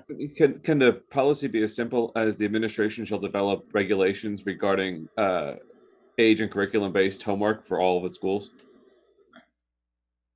That could be the policy, right? Yeah. Like it could be not beefed up, right? It could That's be, running the other direction. Yeah. Yep. So this one says the superintendent shall be responsible for developing procedures in furtherance of the policy. So that means the superintendent would, basically tell each school and teachers what their expectations are for homework policy. I mean, this is the reason we as the model policy team drafted it this way, because state law says you have to have a policy, but we don't want to be telling all the districts what the homework policy should be. That's your decision. You're, as the board and as the administration. So you're right. It is a light policy, but it's required. Is the use of the word procedures in that last sentence intentionally not regulations, so that it's not requiring that they write regulations? I mean, I think it's meant to be a lighter requirement, right? Because they might have different things it might change. They might say the procedures might be for each team to get together. Like the kindergarten team is supposed to decide what the homework standard is this year. Every kid reads for 15 minutes with their mom or dad or whatever, so I think it's meant to be a little bit more flexible. But So you could have regulations if you wanted. You could revise it to say regulations if you wanted to. In that case, I would recommend that then the regulations would be posted with your policy manual. This kind of procedures allows for more flexibility, because then it could just be kind of a within school, team-based, grade level-based determination. I'm just trying to think of from the perspective of somebody reading this policy who's a parent, and they say, I'm really upset with the way that my third grader gets 3 hours of homework every night. Dear superintendent, please send me the procedure for, homework. Yep. I'm guessing that this implies something is in writing, and the superintendent can't say it's all verbal and they do what they want. Right. There should be something in writing. I mean, you could change this if you wanted to. You could say the superintendent or designee may develop procedures in furtherance of this policy. Stephanie, do you think we can default to the kind of the student manuals? Because this would essentially, I mean, there's something that's, at least for borrowers, something that's written just generally speaking, or does this, Dory, imply that we need something more than what's in the student handbooks? Homework is a fairly controversial topic. There are guidelines that exist in most, if not all, school building handbooks. I would have to check each handbook to ensure that they're there, but at last check, I think that the guidelines are written down. They're not consistent across districts, certainly. And again, they are debated. So I am in favor of something that, as Dory recommended, is sort of a lower standard, which enables us to keep abreast of the most current research and to have some flexibility in the implementation. The second to last sentence kind of Right. gives you what Chris was looking for, and then Right. you know, does it's appropriate, you know, based on the curriculum and the student. Yeah, and I agree with that, and I think this is fine as is. If I don't anything, think I would take the last mileage. sentence out, but otherwise it is what it is.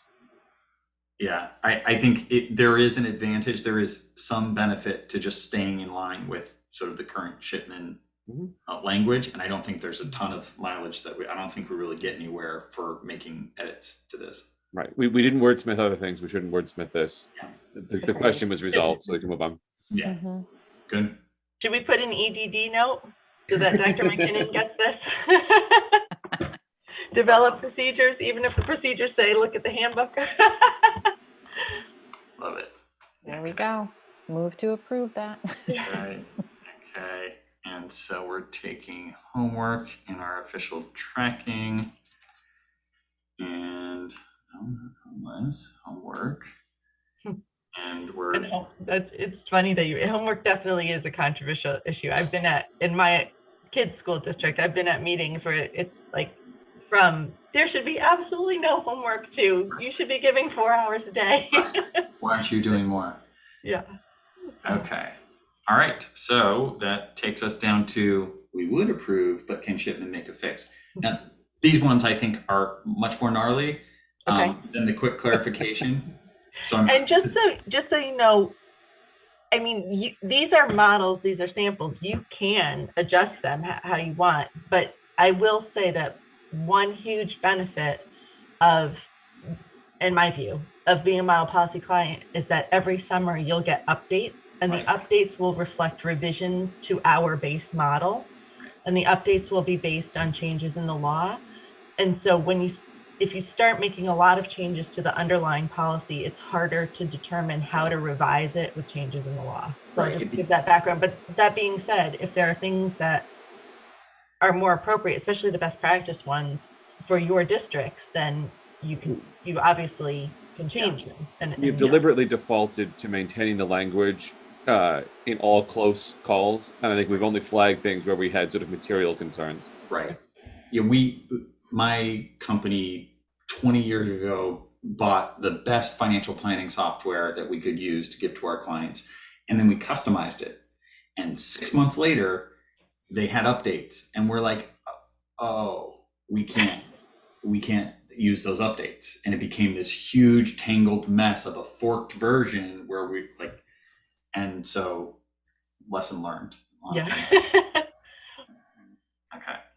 So I'm hoping we can jump into the quick clarification, then we'll go back to I'm actually just going to reorder those slides there. So quick clarification, and I think these ones are going to be pretty simple. Well, okay. We'll see. So on this one, we have EDD, geographical bounds. Mm-hmm. That means the town? Yes. I mean, yes. Okay. Kathy, are you comfortable with this one now? Yes, I just wasn't clear with eligible students with disabilities who attend private schools within basically Easton or Reading, depending. Right. But if we don't have anybody or any private schools, this doesn't apply. That's correct? Right. Okay. So We actually have private schools though. Right, but that was just like the hypothetical that I think Kathy was posing. So this is interesting because under the IDEA, you're only responsible for kind of those equitable proportional share of your IDEA funds for your resident students who attend private schools within the geographical bounds. When the CARES Act money came out, they changed that and made those monies equitable proportionate share applicable to students who resided in the district wherever their private school was located. So you could have somebody residing in Easton attending school in New Haven, and a portion of your CARES funds was supposed to follow that kid.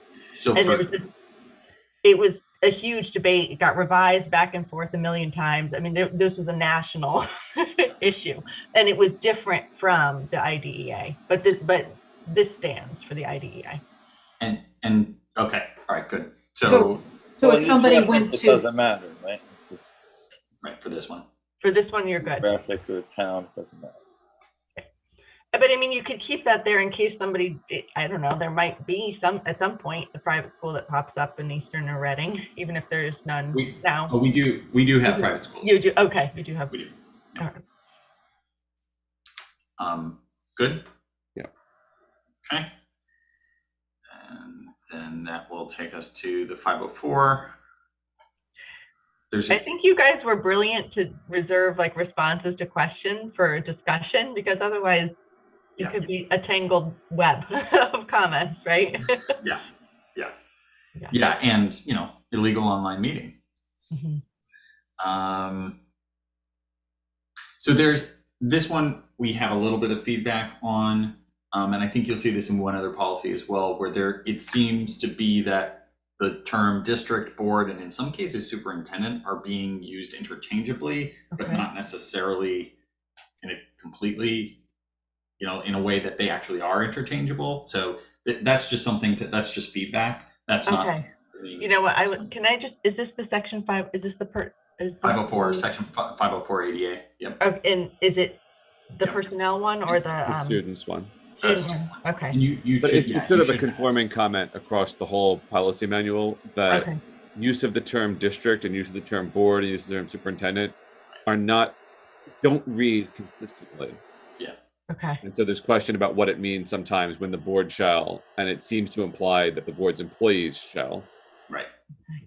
And that's we have a couple of little pieces of feedback like that you know, you can imagine that over time there have been different authors of these policies that that's a part of that. No, that's great feedback. There's a Thank question you. in the parenthetical above. Yeah. Oh, here we go. Just Right. those two things, district and then. That's right. sentence. Yeah. So there's the district versus board and consistency there, but then this is the real question I think on this one is the provided without cost, except for fees imposed on non-disabled student parents. I think what we thought that meant was that it's if there's a chess club and there's a fee to be a part of that chess club, disabled sort of students would pay that fee just like non-disabled students. Right. But you can't charge the disabled student more to attend because they need some kind of accommodation. Right. Right. Is that clear to everyone?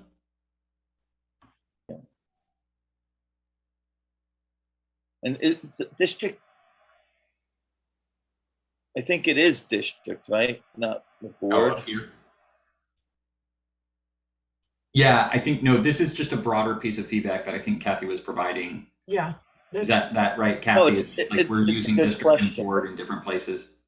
That was my question overall, not specific to district is correct, seems correct in this instance, Right. but in other policies, Right. it's not always clear or consistent. Right. In other circumstances, in the same it would say, in this regard, the board prohibits discrimination against. Right. And the question is, are those distinctions with a difference, or are they just sort of Right. happenstance? Right. Yeah. So is this policy okay if we agree Yes. district is I think okay and Yes. clarification on the last sentence? Yep. Good. All good? Yes. Okay. And thank you for that feedback too. I know I'll be looking, as I review our policies after this legislative go round, I'll be mindful of those distinctions and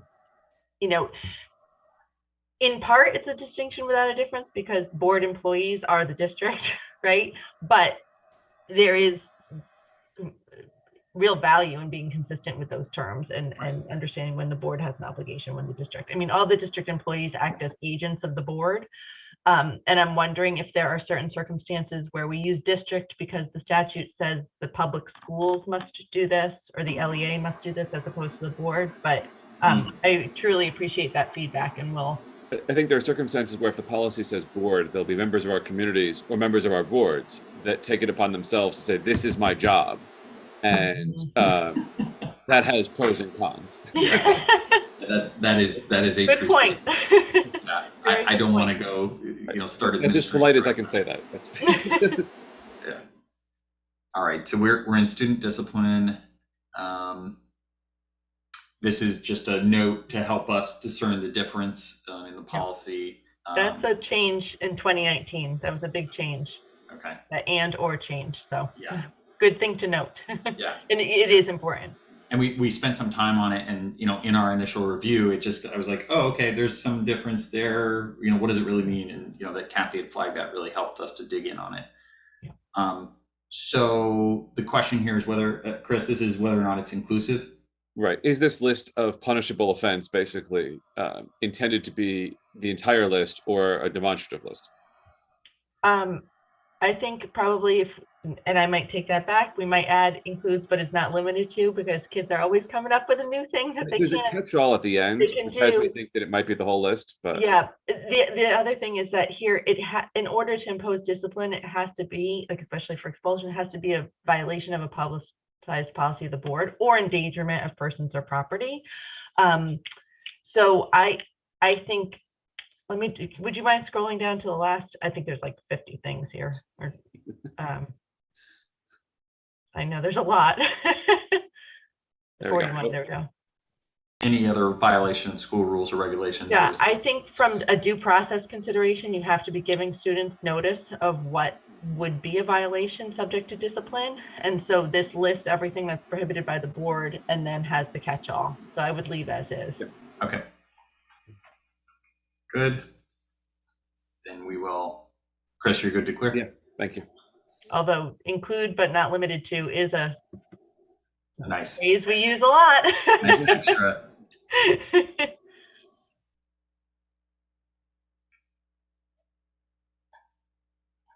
And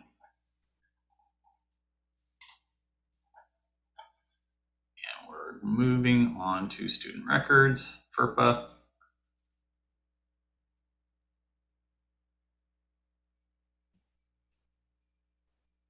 This one, we're clear that it's not applicable because we don't have law enforcement units. I would just retain that in there just because that's what the statute says. So. Right. Here's the real question. Currently requires opt-in. Our policies are opt-in. This says opt-out. Mm-hmm. Can we keep ours as opt-in, or do we need to change our practice? So you have opt-in to that's a higher standard, right? So I think you can do that, but you're not required to. If you want to go above what the law requires, right? Because you're requiring you're saying they're not going to be included in directory information unless the parents affirmatively say, yes, you can choose. Right. Definitely, if it were vice versa, I would say no. Right.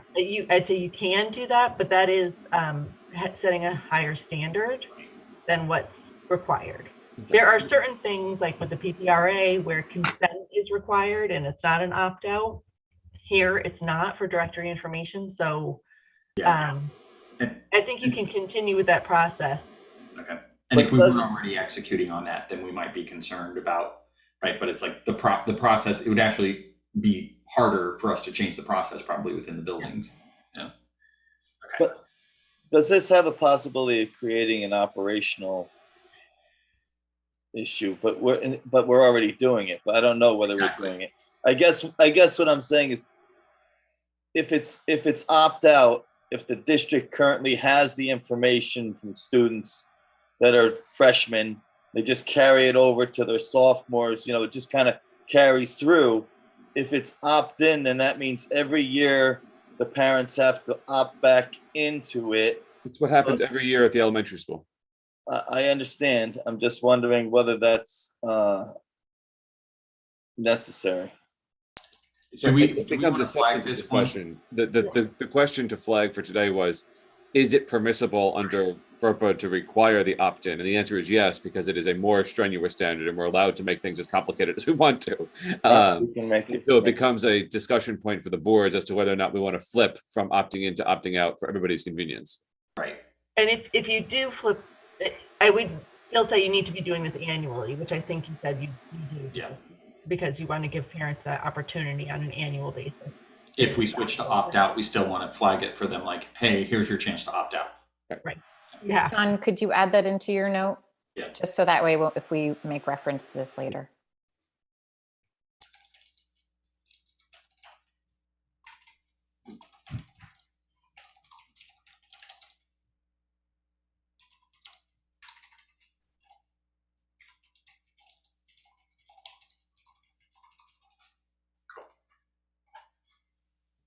Okay. So how does that change our disposition on this one? If we're going to leave is our intent to sort of leave as is, or is this going to be a sort of point that we're going to want to debate and discuss? I would personally be comfortable with adopting it and changing to the opt out. But I think we need administration to tell us that they can pull that off and that's fine from their perspective as well. It feels like this is a policy that we are comfortable adopting with the exception of sort of a bracket in this section that requires a go, no go decision. Yep. Okay. Agreed. All right. So the status on this one. Is Stephanie still here? Do you have any feedback for us, Yeah. Stephanie, on this at all? On the There are opt-in a number of annual notifications to go out to parents that require the parents to go into their PowerSchool account and note that they have signed and that they've read, understand, give permission for their child to do X, Y, and Z. So this is certainly possible. I will say that every year at the beginning of the year, there's a fair amount of chasing down of the people who have not gone through all of the steps that are needed before school begins. So it is certainly something that could be implemented. Will it be easy? No, probably not. But it's doable.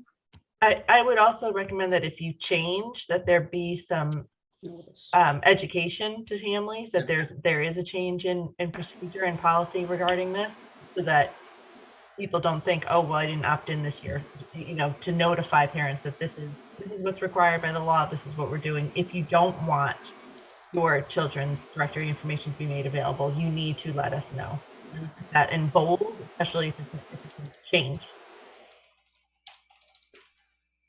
Okay, so I'm a little confused here, because if the policy that we're considering is less restrictive than the policy we currently have, why is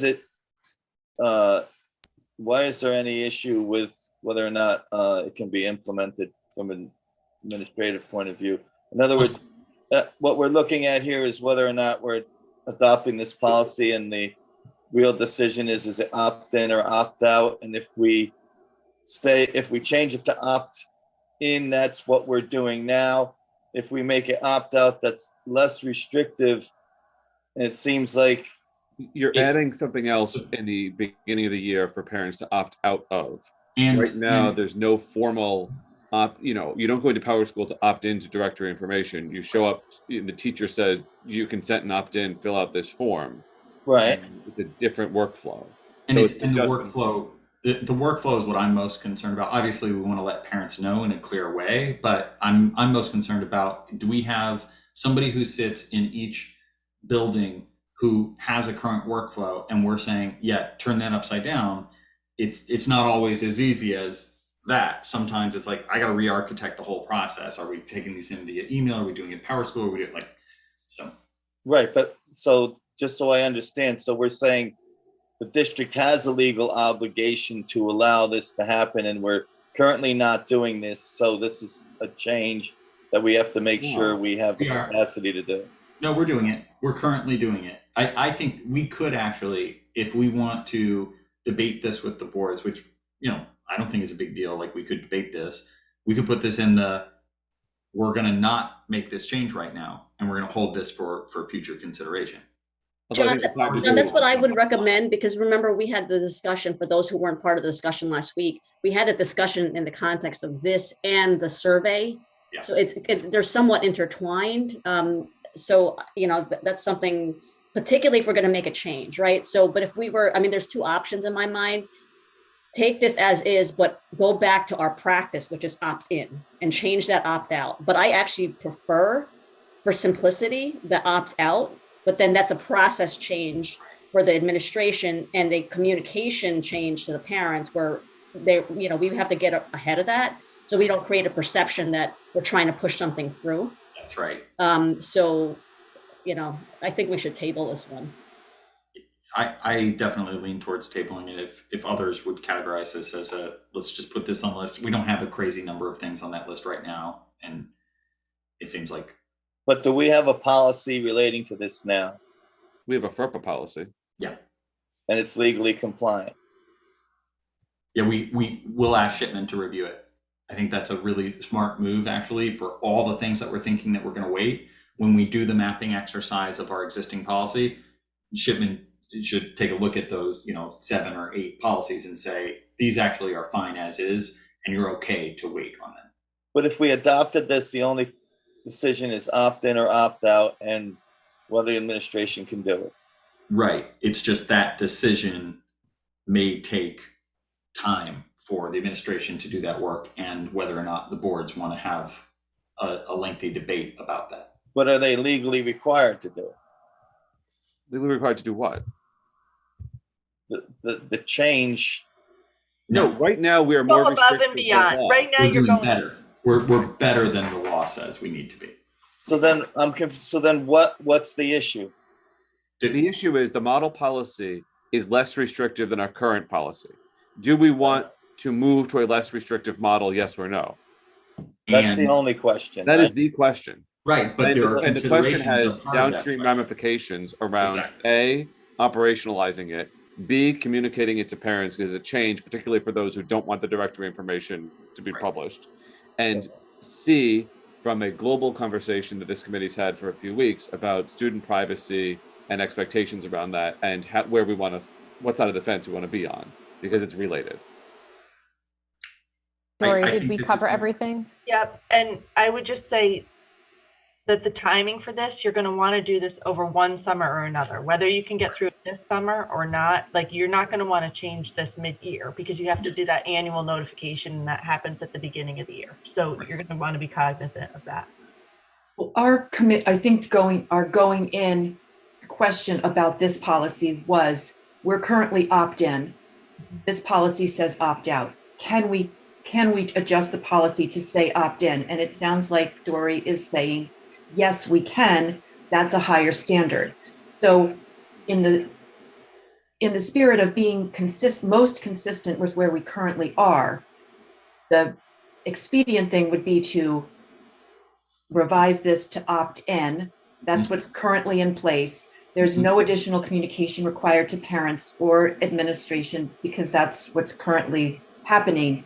And the discussion around, do we want to make it opt-out, Save that. out, we can table that, but for now, moving forward, it sounds like, Dory, you're approving us changing opt-in to opt-out to opt-in, and we can click OK on this one if we choose to do that.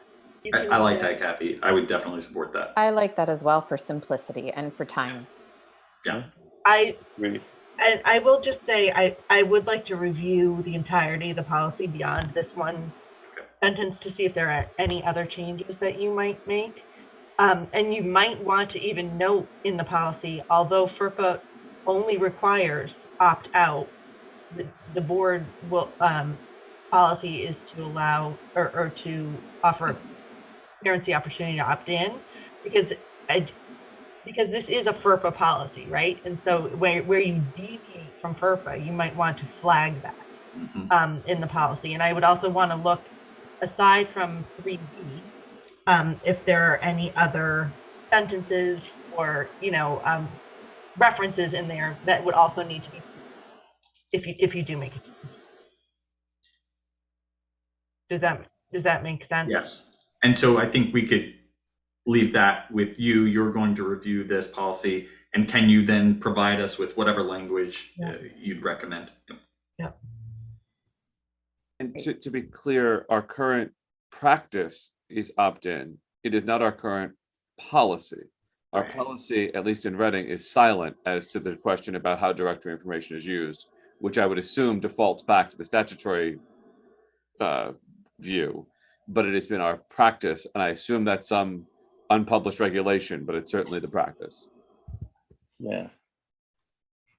I'm good with what everyone's saying except what Dory just said, which is putting something in there that says FERPA says this, but you're doing that. I'd prefer not to have that.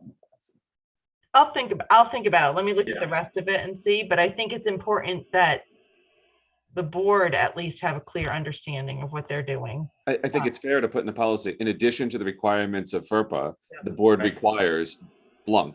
Yeah, That's fine. It actually plays nicely if we word it properly, because I love the idea, like, FERPA says we do this, we feel that student data privacy is so important, we take it to the next level. Yeah. Agree. And then the other wrinkle to that is that you have to really make sure you're following that. Yeah. Oh, and then you have to do what's in your policies? Then you have to do what's in your policy, which is why there's like that opt-out default, which a lot of people like, because then you're covered, right? Unless you hear from the parent that they don't want it. It's administratively, and I understand that you have a system right now that works, but generally speaking, it's administratively easier to keep track of the people who opt out than chasing everybody down for who opts in. But I do like that language in addition to the requirements of FERPA. I do think it's good to flag it. And like you said, with really the explanation that we're going above and beyond here because we're choosing. But I would like to review the entirety of the policy just to see if there's any other. And that's not to say that it's the will of the boards to take that extra step either, because the boards might be of the view that we just default back to FERPA and call it a day. Right. So what I can do is I can suggest some optional language. That'd be helpful. Like if you either or, and then you can make a decision. And Dory, am I in understanding that if we went forward and we did this with your recommended language after your review, there is the possibility that come this summer, you may have adjustments anyway because of the yearly updates. And then at that time, we would review and decide moving forward. Exactly. And it is possible that elsewhere in the Shipman policy, there are bracketed sections which provide districts with you could do this or you could do that kind of thing. It's possible that this introduces a new bracket. I mean, you may say like nobody else wants this, so you guys go ahead, do what you're going to do. But it is also possible that in future policy updates, this becomes a bracketed section, and then it's easier for us to sort of stay in alignment because of that change. Yeah. The good thing is your revision here is going above and beyond. So if FERPA were to change and require an opt-in because of all of the privacy issues that are going on with online everything now, then you'll be like, oh, we already did that. Yeah. Agreed. Caught up with us. Yeah, big time. I'm terrified of this stuff that's happening in that space. Okay, so we're over our regularly scheduled time. I also think that it seems like it would be really useful. I'll make sure that this presentation, which sort of captures it all and then links out to those. Let's see if this works. Do we think, and where are we? We have 1, 2, 3, transportation, wellness, curriculum exemptions. I think those last three we could do in 10 minutes. Okay, and then we have these guys. Some of these are light, some of these are not so light. And then we have these guys, which are very heavy, right? Those we weren't going to address. We knew that. Well, no, these were the ones we weren't going to address. These, right? So these are the ones we say. Oh, there's complicated in weight and then complicated in. That's right. There's complicated, and we maybe could approve these, but we need your advice. And some of that advice may be, how urgent is it that we adopt this specific language versus what we currently have? So the complicated is complicated, and I could imagine, more than an hour just on these items. I would hope we'd be able to move quickly, but I can also take a look at, because Dr. McKinnon shared the link, I can take a look at those in advance, especially complicated. Yeah. So, well, I'm fine to stay on another 10 minutes if we. I'd love to get through this slide if we can at least. I can stay on and get through it as well. Cheryl, and when we get your master key from Dory, that may help with some of these other things that we had questions about as well. Although most of that was kind of in the easy buckets, but it may help us. Good. Everyone else good? Okay. So transportation.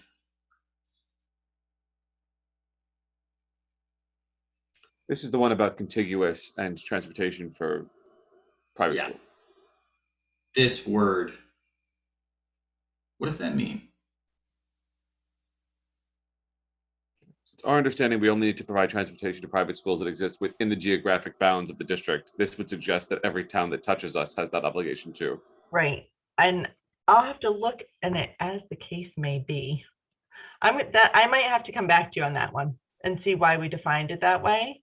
Transportation, that's 210.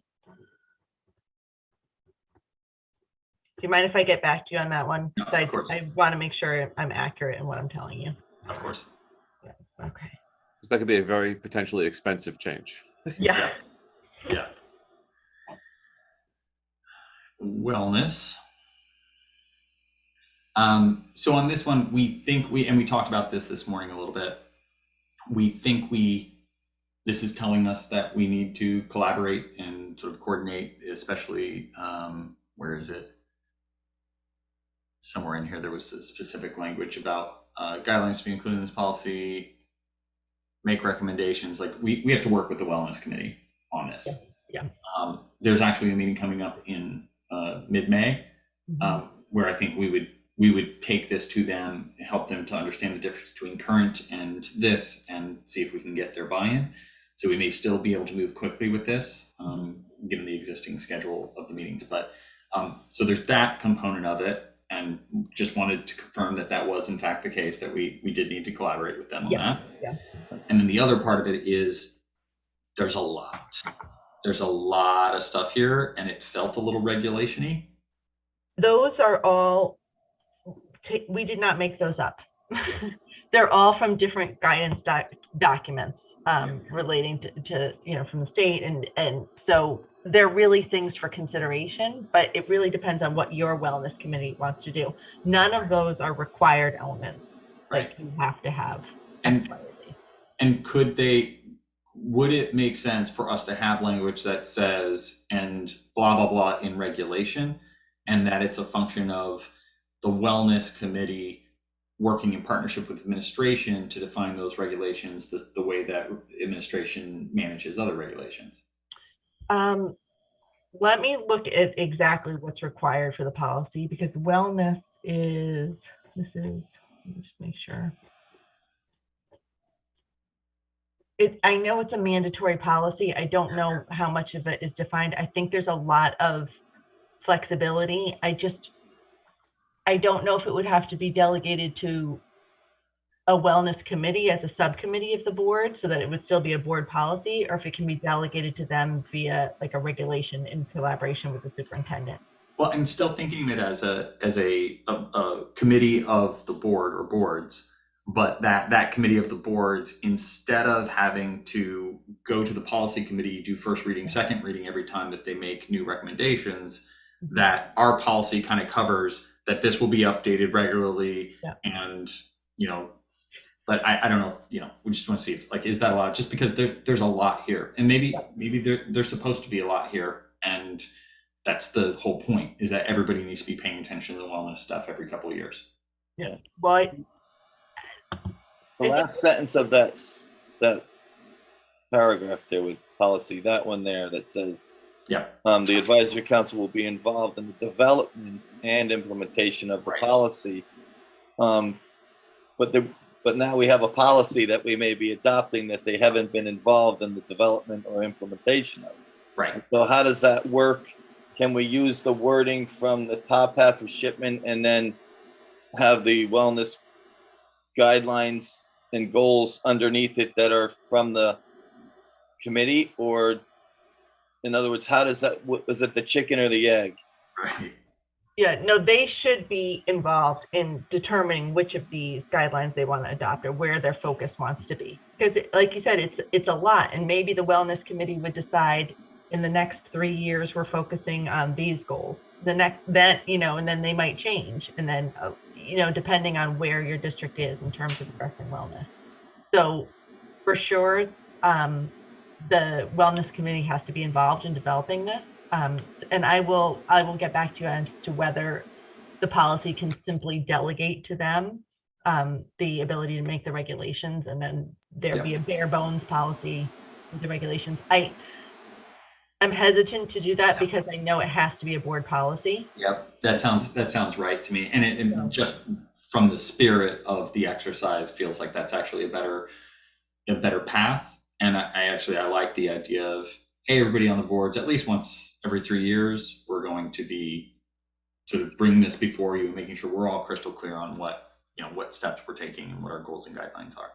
Right. But for speeding up the implementation process, can we send our existing wellness policy and Yeah, make you a tell new, us if it's compliant. I make a new document, put what we have underneath goals and guidelines, Right. leave the shipment wording at the top, And then if it needs to be revised later, as they do all the time, they can do that, but at least we can adopt it and kind of move it forward. That's a great idea, Mike. Yeah.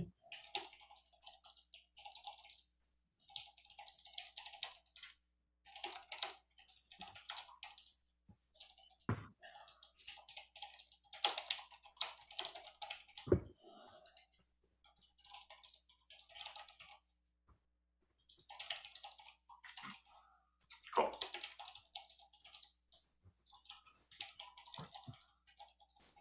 All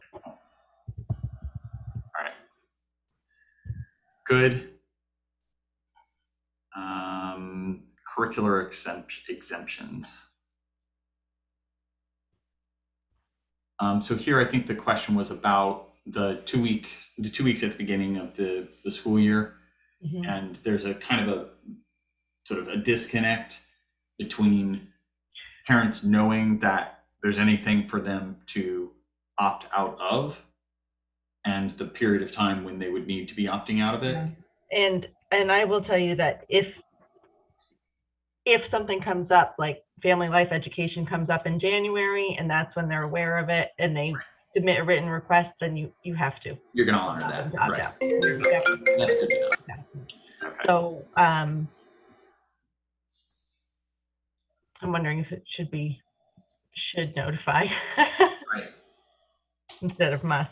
I'm gonna run that by Gwen. You may have identified something that we want to change for everybody. Cool. So because really whenever that comes up, you're under a statutory obligation to provide the exemption in those particular Okay. mandatory areas. Okay. Right, and I was thinking if it's not the first 2 weeks of school, it might be the 2 weeks prior to that topic being discussed or whatever, because then it's timely and that's enough for the districts to reach out, right? And what happens if a student moves into the district halfway through the year? Correct. That's not allowed. It never happens. Chris, I don't know why you're making up fake scenarios. And Dory, while John's editing that, I had a specific question about the items that were enumerated in the earlier section. Is that all current statute? Like, is there a reason why the section family life or education, HIV/AIDS, sexual abuse are specifically called out as in the list? Those are all statutory requirements. Okay. Those But are then everything else that still provides parents the ability, if there's anything else, could be topic XYZ, to still then notify is there an obligation, or what's the communication obligation by the said districts? And then what's the parent's right to say, no, I don't want my kid to participate in this? You mean other than these areas? Other than the ones listed, yeah.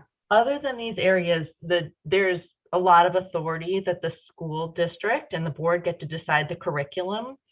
So if a parent wants to opt out of something, and we're seeing a lot of this, given some kind of the political winds, I'd say nationally, if they want to opt out of something else, that's within the board's discretion, but you need to be aware of equal protection considerations, right? And there's a lot of ramifications. I think if someone requests an opt-out of a non-mandatory exemption, that's something you should really give due consideration to because of equal protection obligations, because of the board's obligation to provide for the education of the kids. There's some districts I've seen in our models allow for religious exemptions, right, to curriculum, but the religious exemption might be, I don't want my kid reading Harry Potter, so it's like, how far does that go? Yeah. And you're not required to there's a difference between requesting a religious exemption from exposure to curriculum and a religious accommodation that enables a student to practice or guarantees the free exercise of their religion. It's a super complicated area of the law. Because then if you have some parents asking for a religious exemption from some things, like we want all these books taken out of the library based on our religious beliefs, then you have others saying that's an establishment clause violation. So that is a hugely entangled area of the law, I would say. So if there's anything beyond these mandatory exemptions, I think you need to give very careful consideration to whether you're going to allow it, and it would have to be implemented equally, right? Which is a hard thing to do. Yeah. These statutory ones, state law says you have to give the student and the family the opportunity to opt out of these curricular requirements, or these curricular items. And if you do, they get an excused absence, and they should be given another assignment Okay. during that time. So the way this policy, so under alternate assignments, number 3, Yeah. any student excused from any other aspect of the curriculum. For example, if a parent said, I don't want my child to read that book in their ILA class, and the school would have discretion to allow that exemption, Right. and then the teacher would be required to give that student an alternate assignment. Right. That scenario is allowed under this policy, the way this policy is written, Yes. with no other policy requirements. It's Right. at the discretion of the school. Yes.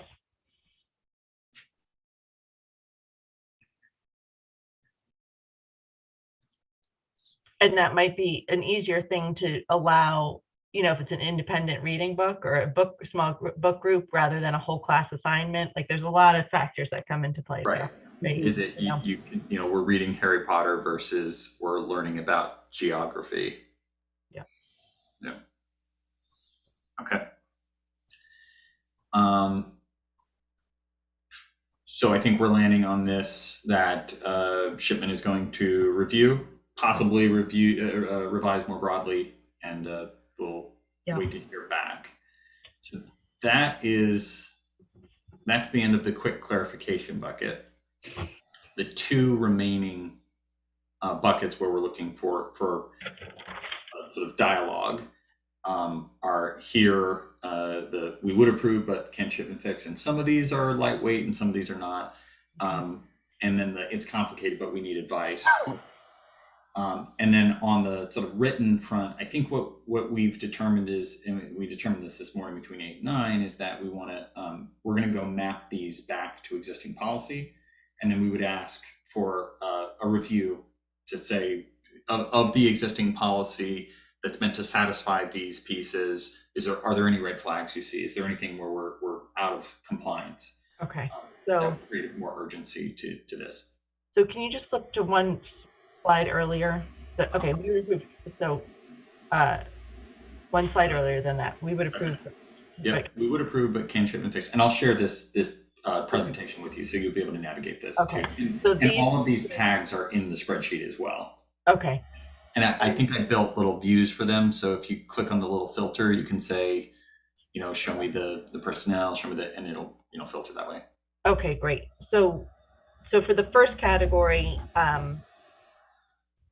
do you want me to? Yeah. So provide some written feedback on that, or me? Yeah, that's what I was thinking, because and I want to get the sort of the attitude of the group. I think many of us have other obligations that we need to move to now. I know that there's some urgency to sort of get to a point where we can start talking to these with our full boards. Mm-hmm. Is it reasonable if we share this with you? You have the 1, 2, 3, 4, 5 here, 1, 2, 3, 4, 5, 6, 7 here, and then these guys to sort of review the existing policy on to make sure it's compliant. Is it reasonable to expect that could be returned Monday? Yeah, right. You said, Mike, you said Monday? Yeah, that's a lot. Tuesday morning, maybe? Yeah. So I'm teaching on Monday, and go back to the okay. We have 2. We have an it's complicated and we need advice, and then complicated and we need. I will tell you that the ones where you want me to review your district policies, especially if there's 3 different ones, those will require more time. Okay. Because.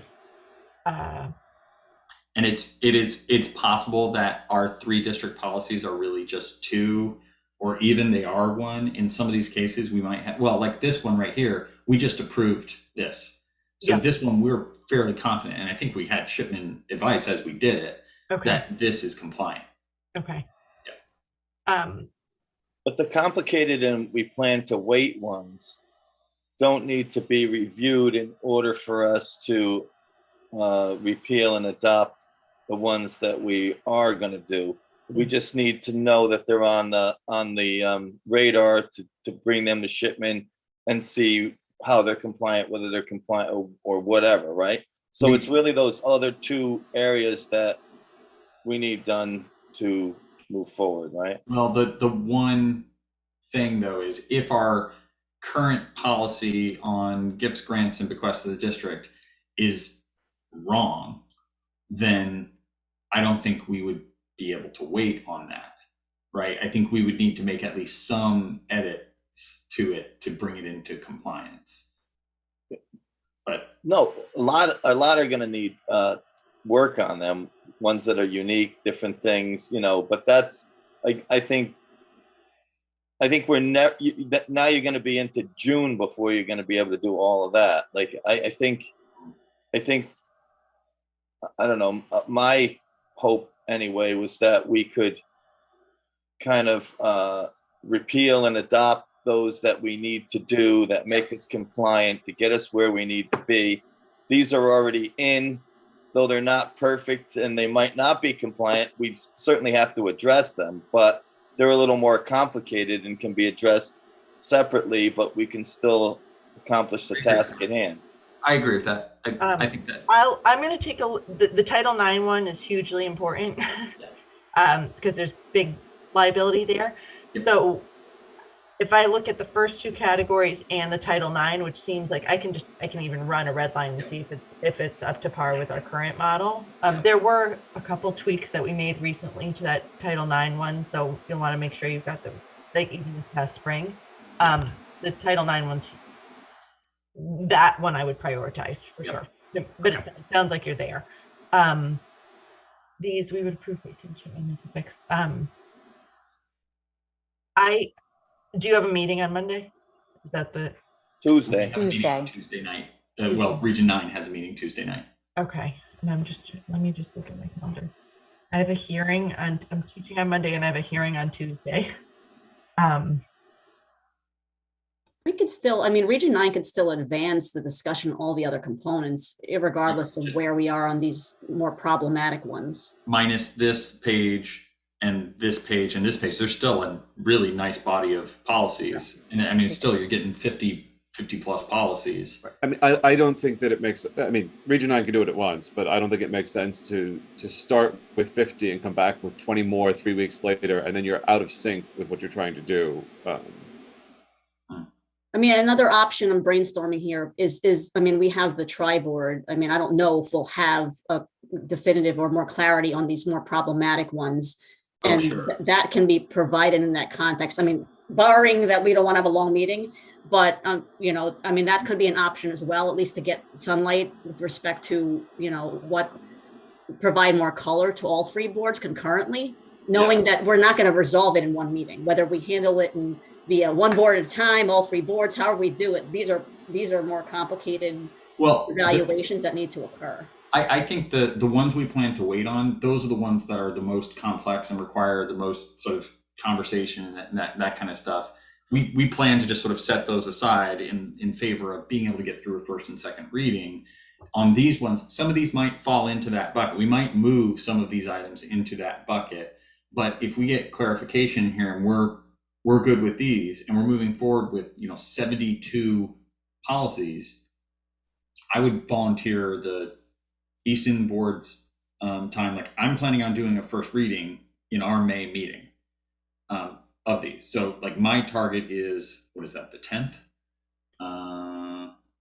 Yeah, I think that's the 10th that we would be doing our first reading. And then 2 weeks later that we would do the second reading at the tri-board on the 24th.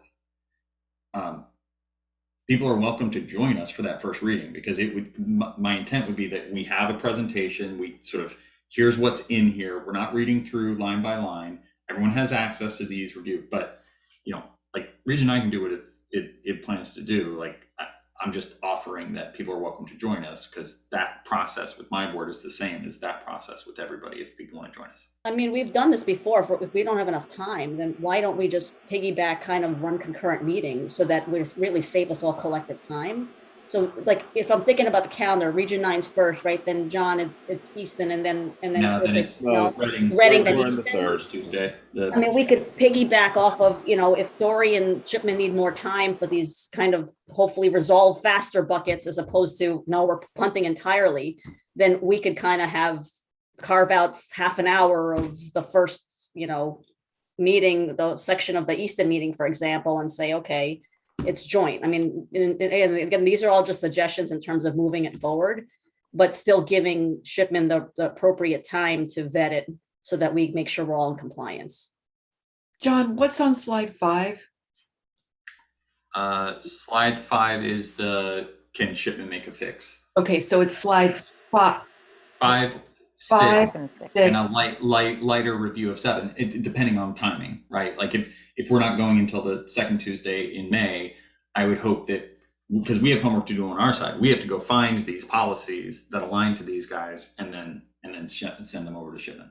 At the risk of making things more complicated, if I recall correctly, at least one of the boards requires that readings of policies occur at regular meetings. So the idea of aligning to a special for 2 out of 3 would be problematic for at least one set of bylaws. I don't remember which one it was.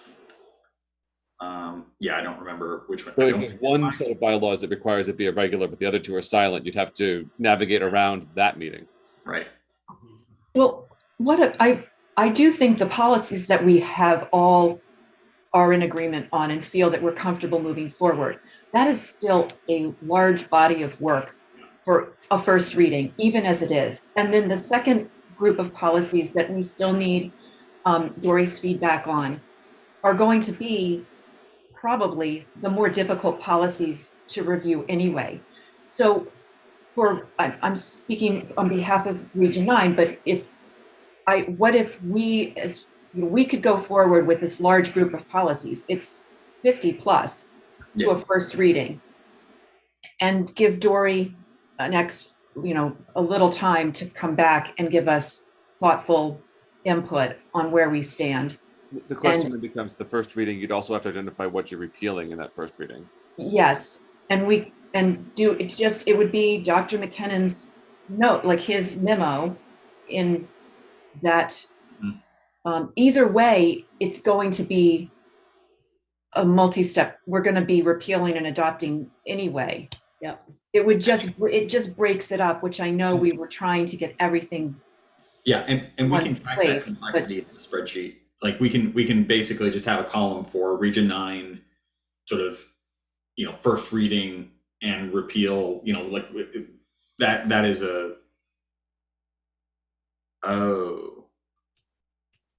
yeah, okay. You just got it. I did. The mapping exercise. So Kathy, the issue is that if we're going to identify the things that are being repealed, the universe of things that we need to map, we want that to be as small as possible, because they're not necessarily one-to-one. So if we're only looking at like this slide 7, we can go find these. It'll take an hour or 2 to go find these and sort of map them properly. And it may be that this one actually is inside of this policy and this policy. Okay. If it's this plus this plus this, that's like maybe 5 hours, 6, 7 hours worth of work to go sort of find that stuff. But maybe we can divide and conquer. Why don't I try to get you by Monday night, the we would approve, but can Shipman make a fix? Okay. The next couple, the one that say it's complicated.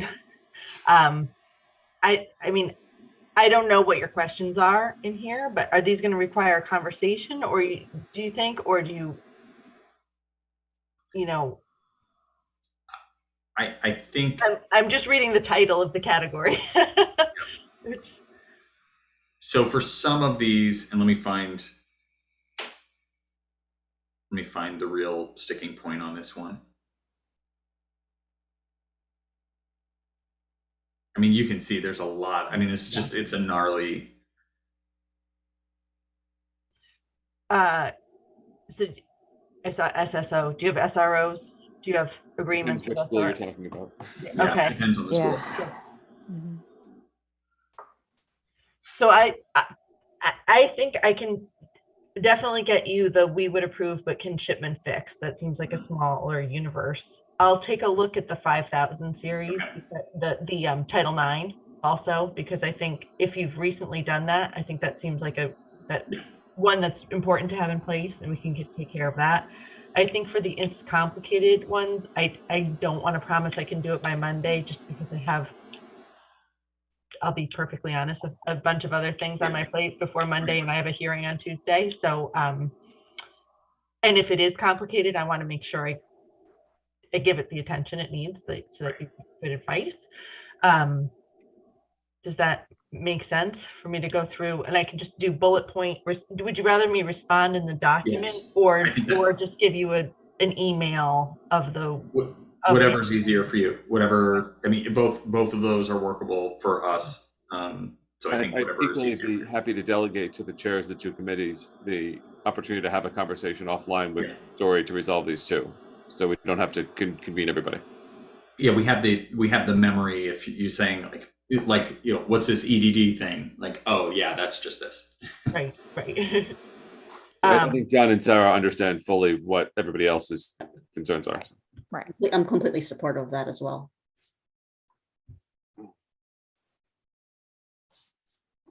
And- Yeah, because I also do want to get you answers to the other kind of lingering questions Right. that we have Yeah, from too. today. Yeah. Right. So I think, so I'll say for my assignment would be the lingering questions, was it slide 5? Which Yes. is slide 5, and the Title IX. Right. And as a practical question for the effort to try to bring this to some or all of this to a first reading at Region 9 as early as Tuesday, there's a substantial amount of cleanup that has to go in before they're in a position to be read, because there's lots of blanks to fill in. There's lots of terms to clean up. Who's undertaking that, or are we bringing it to a first reading in like drafty draft form?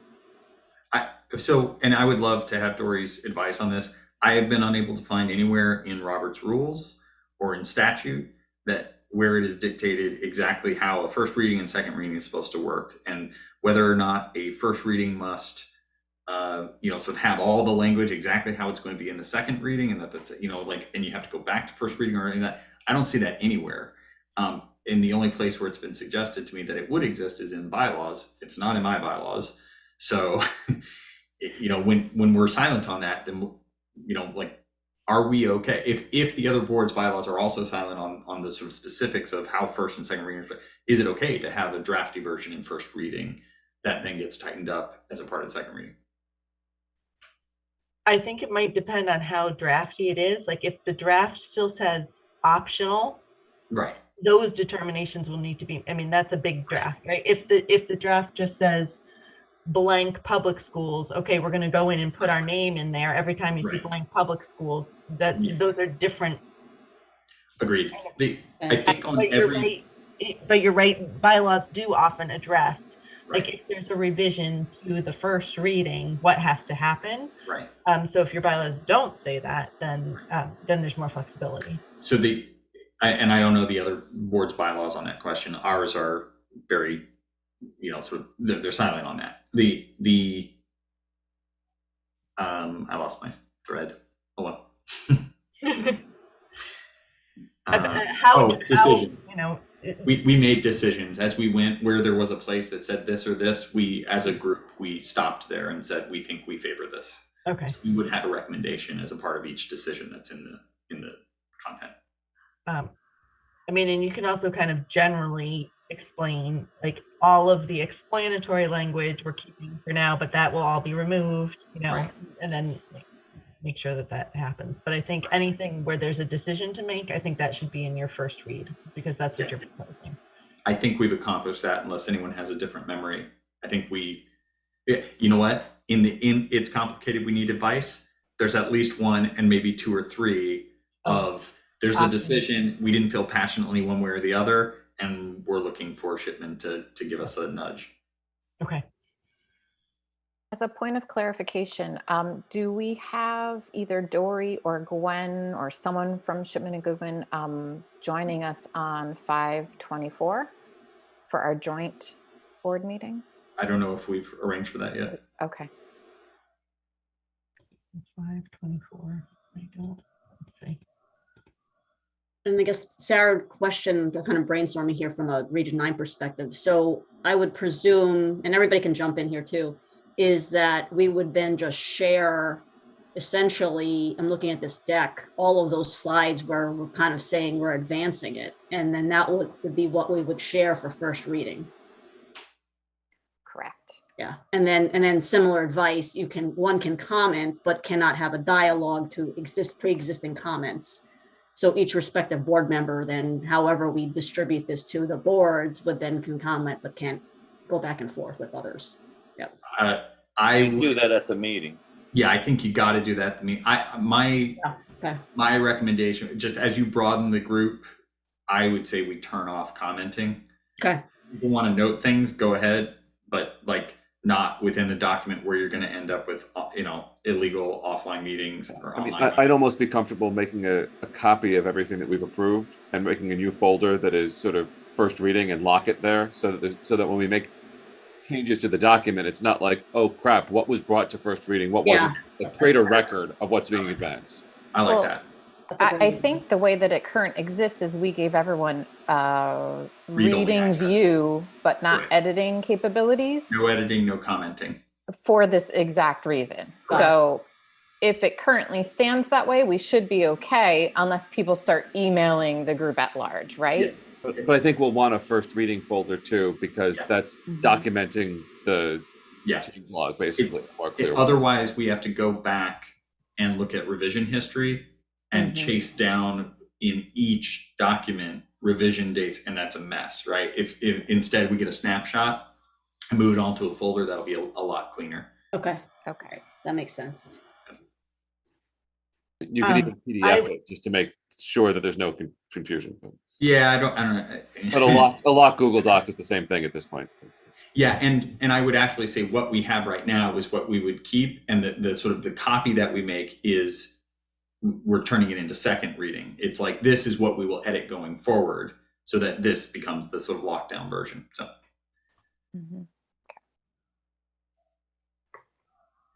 Okay. So you'll send me the slide deck so I have the Yes. which ones I'm supposed to be looking at. Yeah. Yep. Okay. And then timeline for the other two slides. That might require Monday afternoon. how complicated the questions are. That might require a conversation or a meeting. So would I just set that up with? Yeah, I think you could reach out to me and to Sarah as the committee chairs that can help to translate. And maybe not. If I can, what I can do is I can also summarize my feedback, and you can let me know if it makes sense to you and if we need to follow up. Right. And I'm just making sure I have your contact information. So d.antonetti@goodwin.com.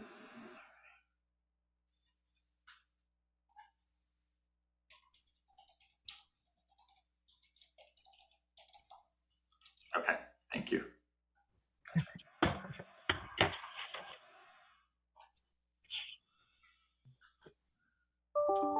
Okay. All right. Thank you very much for kudos to joining you us. guys. That's a lot of work you've been doing. So kudos to you guys. Thank you. Thank you for your help. Very well organized. Thank you. All right. I will. I'll be in touch, and I'll get those questions to you sometime on Monday. Sounds good. Okay. Thank you. Thank All you, right. Dory. Nice to meet you all. Thank you. Great, thank you. Okay. So that takes us to committee member comment. Hearing none. Question on Oh. schedules and cadence. Where are we going from here, and when should we expect to be reconvening, and for what purpose?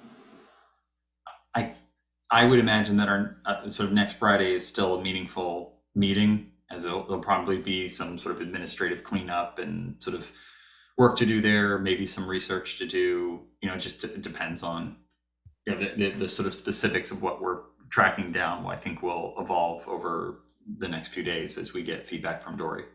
As it stands right now, I have a conflict next Friday morning, but that's Okay. we can work around that. Okay. So would we maybe looking for a different time next Friday? I don't know. Okay. Yeah, right now my We'll Friday is work that out.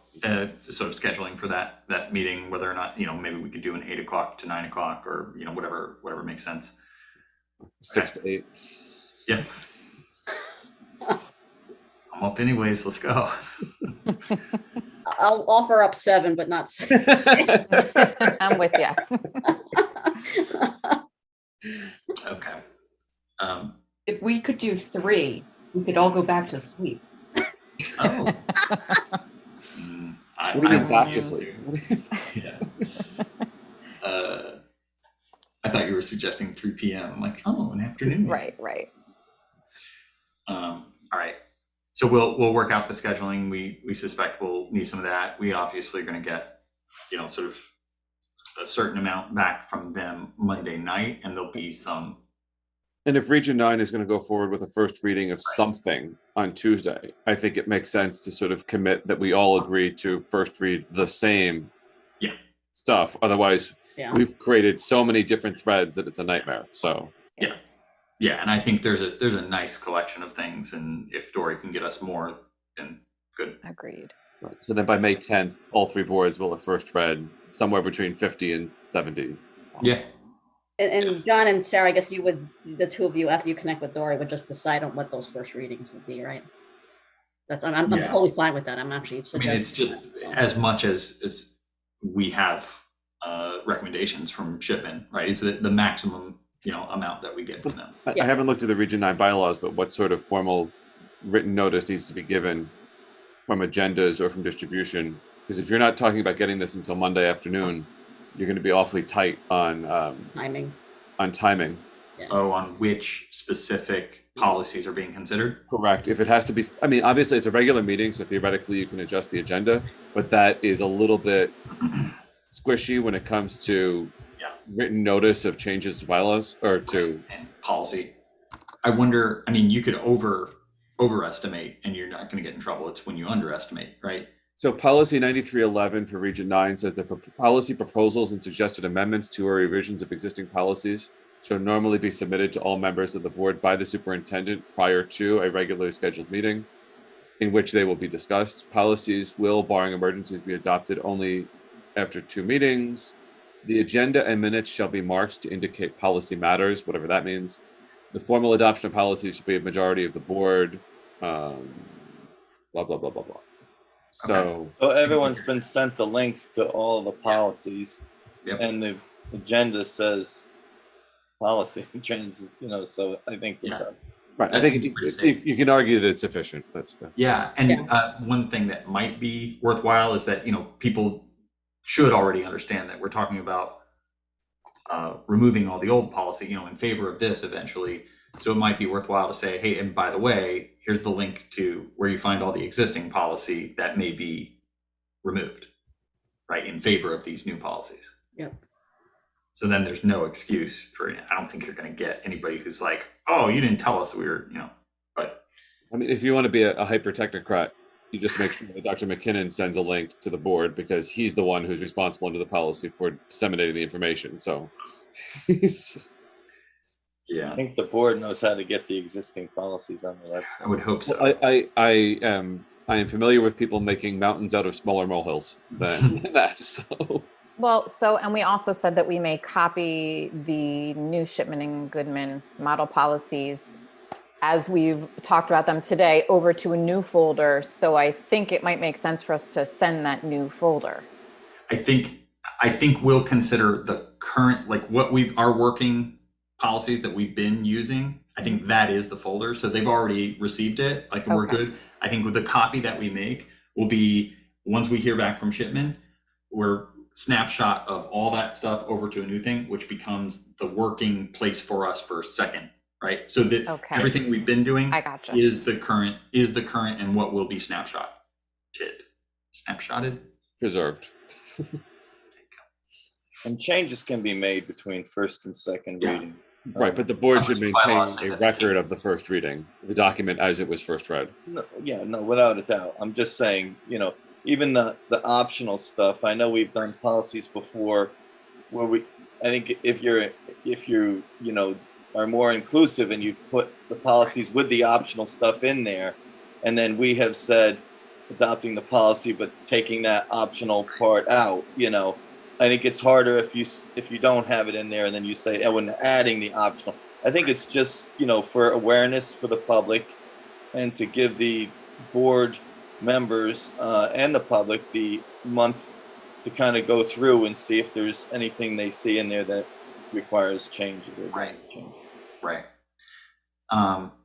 Okay, good. So that's very helpful. I think we never left discussion and possible action, just, to be clear. I think we're all talking about the review process right now. So that's good. All right, good. So we don't need to put all of that into committee comments. All right.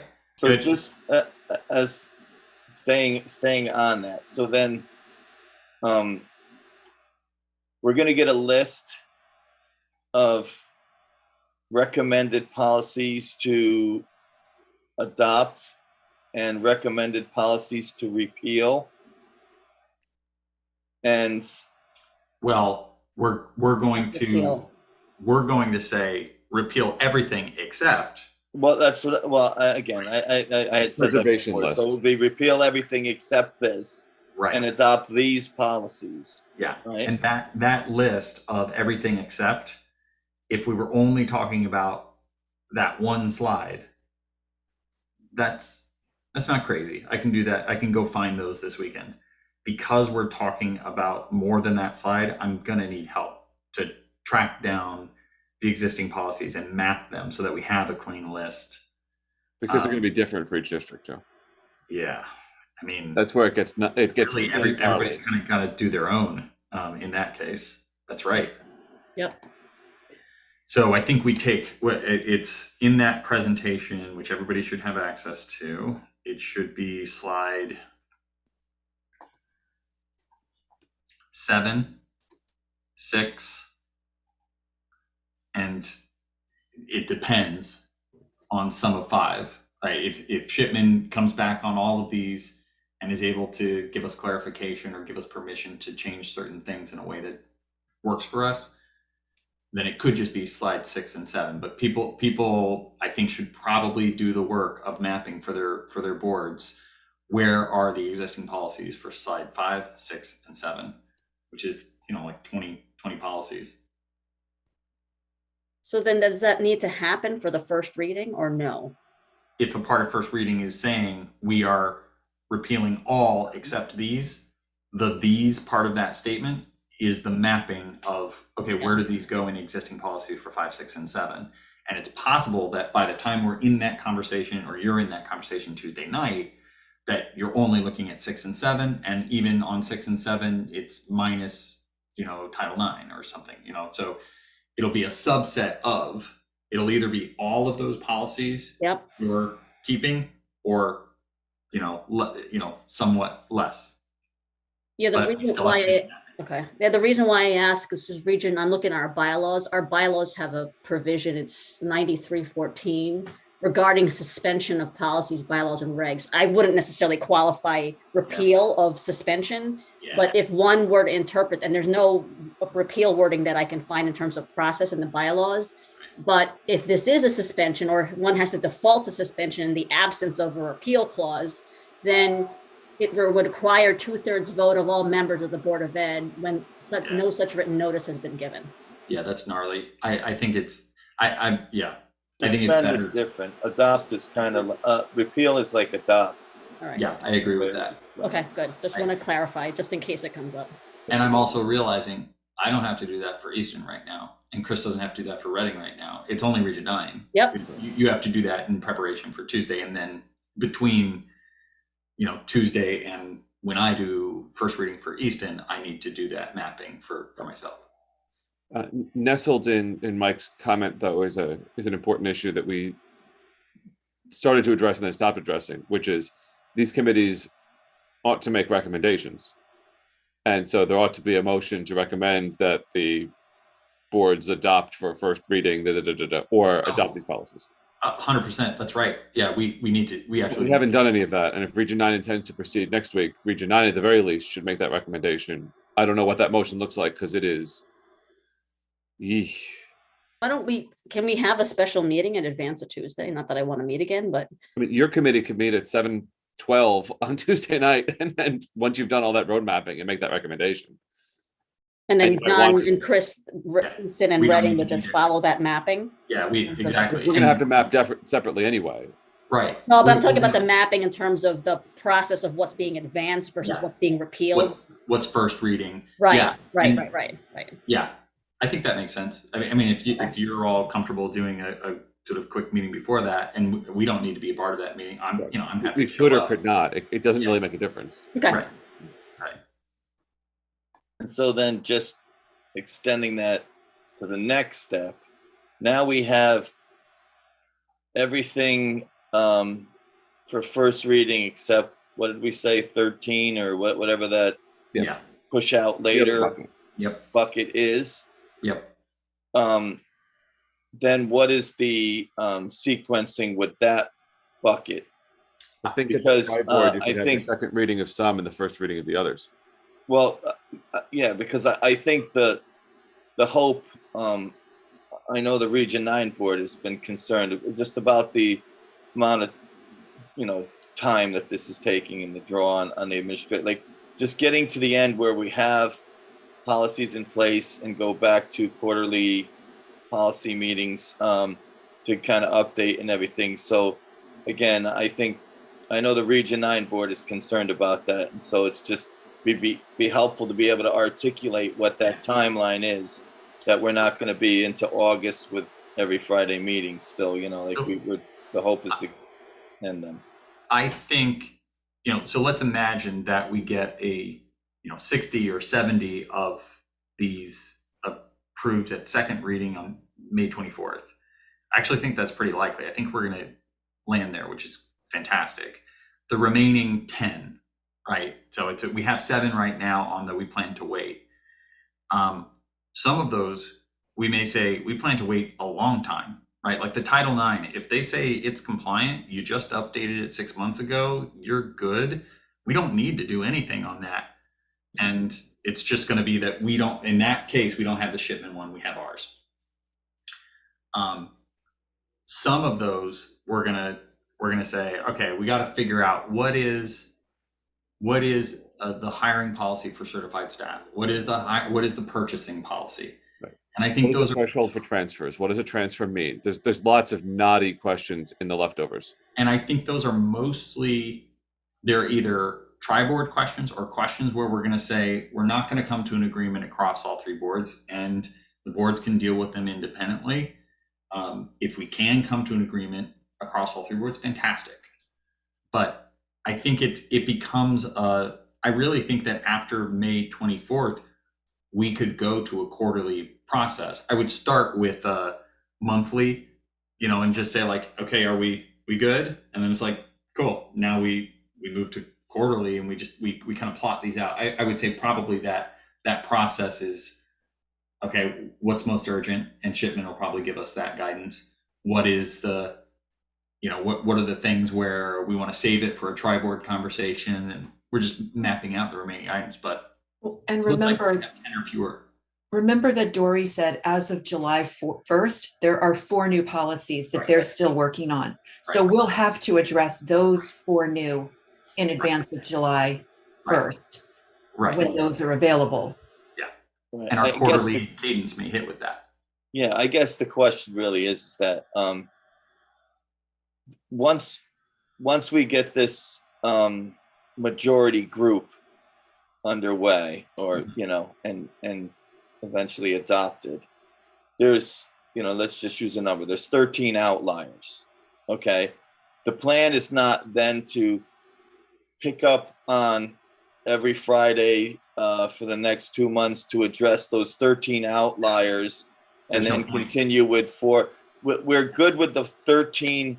The step would be obviously to make sure with Shipman and Goodwin that of those 13 outliers, we're still in legal compliance, that there's nothing, because if there was one of them that needed to be changed, then that would need to be addressed right away. But Right. then the other 13 just kind of stay there, but they're still on the radar for the Right. committee. As Yep. you do quarterly reviews and Yep. other policies, then you can come back and suggest fixing one of the 13 or two of the I'll tell you, of the 13. 13, there are several that have caused knockdown, drag out fights in the past 3 years about what the current policies mean. So it is important to not just pretend they don't exist and to actually resolve those questions. But also it's important to recognize not something that's going to be resolved in the policy committee, right? The policy committee could meet on it, and let's say if we met in June and said, let's tee up these, what items are we going to prioritize first? Part of that prioritization may be, hey, in advance of the next tri-board in October, let's see if we can arrive at a recommendation for this one and this one that we could take to the tri-board and discuss and try to resolve. And in order to, because like our aim would be to take the 13 or the 10, I think it's going to be less than 10, and turn it to 0 eventually, but not through weekly meetings, because there's no point, right? These are things that need to be discussed, I think many of them in a tri-board setting. And if the result of a discussion in a tri-board setting is, we're just not going to agree on this, okay. I don't think it necessarily even needs to be the policy committee recommends X as a policy. It can boil down to the policy committee recognizes that there are two paths forward. There's A or there's B. And now the boards need to decide A or B. And once the boards decide A or B, we can draft a policy that is in accordance with A or B. Oh, that's interesting. Tell us, do you want the transfer threshold to be $5 or $500,000? Okay, you want it to be $5? We'll make a policy that says that and bring it back to you. Yeah, I like the idea of not drafting detailed policy or working with Shipman on that kind of stuff and just saying like, what's the sticky parts of this dialogue? And Here's the menu. Let's just vote up or down on these 8 governance issues, and then we'll come back. Yeah, but big picture, everything you said, Mike. Yeah, like after May 24th, if we can get to second reading by May 24th with the majority of these things, and we have 10, 13, whatever left over, I think we have a nice, reasonable process that we can address inside of quarterly review sessions. Cool. I have to go. All right, we good? Committee member comment? Well, I guess I just wait until Sarah's going to send me whatever in advance of Tuesday. Correct. and is Region 9 going to have a special meeting in advance of Tuesday's board meeting? Was Like at that 7 determined? o'clock. That's for you guys to decide. Yeah, it sounds like we may need to. I will keep you all abreast of what I hear from Dory. And I Okay. think I hear you may from want her. to get that. You may want to get that calendar. You could now, notice it, Sarah, and just then in always case, cancel right? it. So that it's Yeah. especially if it's a special meeting. Yeah. Okay. Good. Sarah, I'll email you my availability to get it started between now and then if there's consensus, if there's quorum between you, me, and Kathy, then we could move Great. forward. Thank you. Great.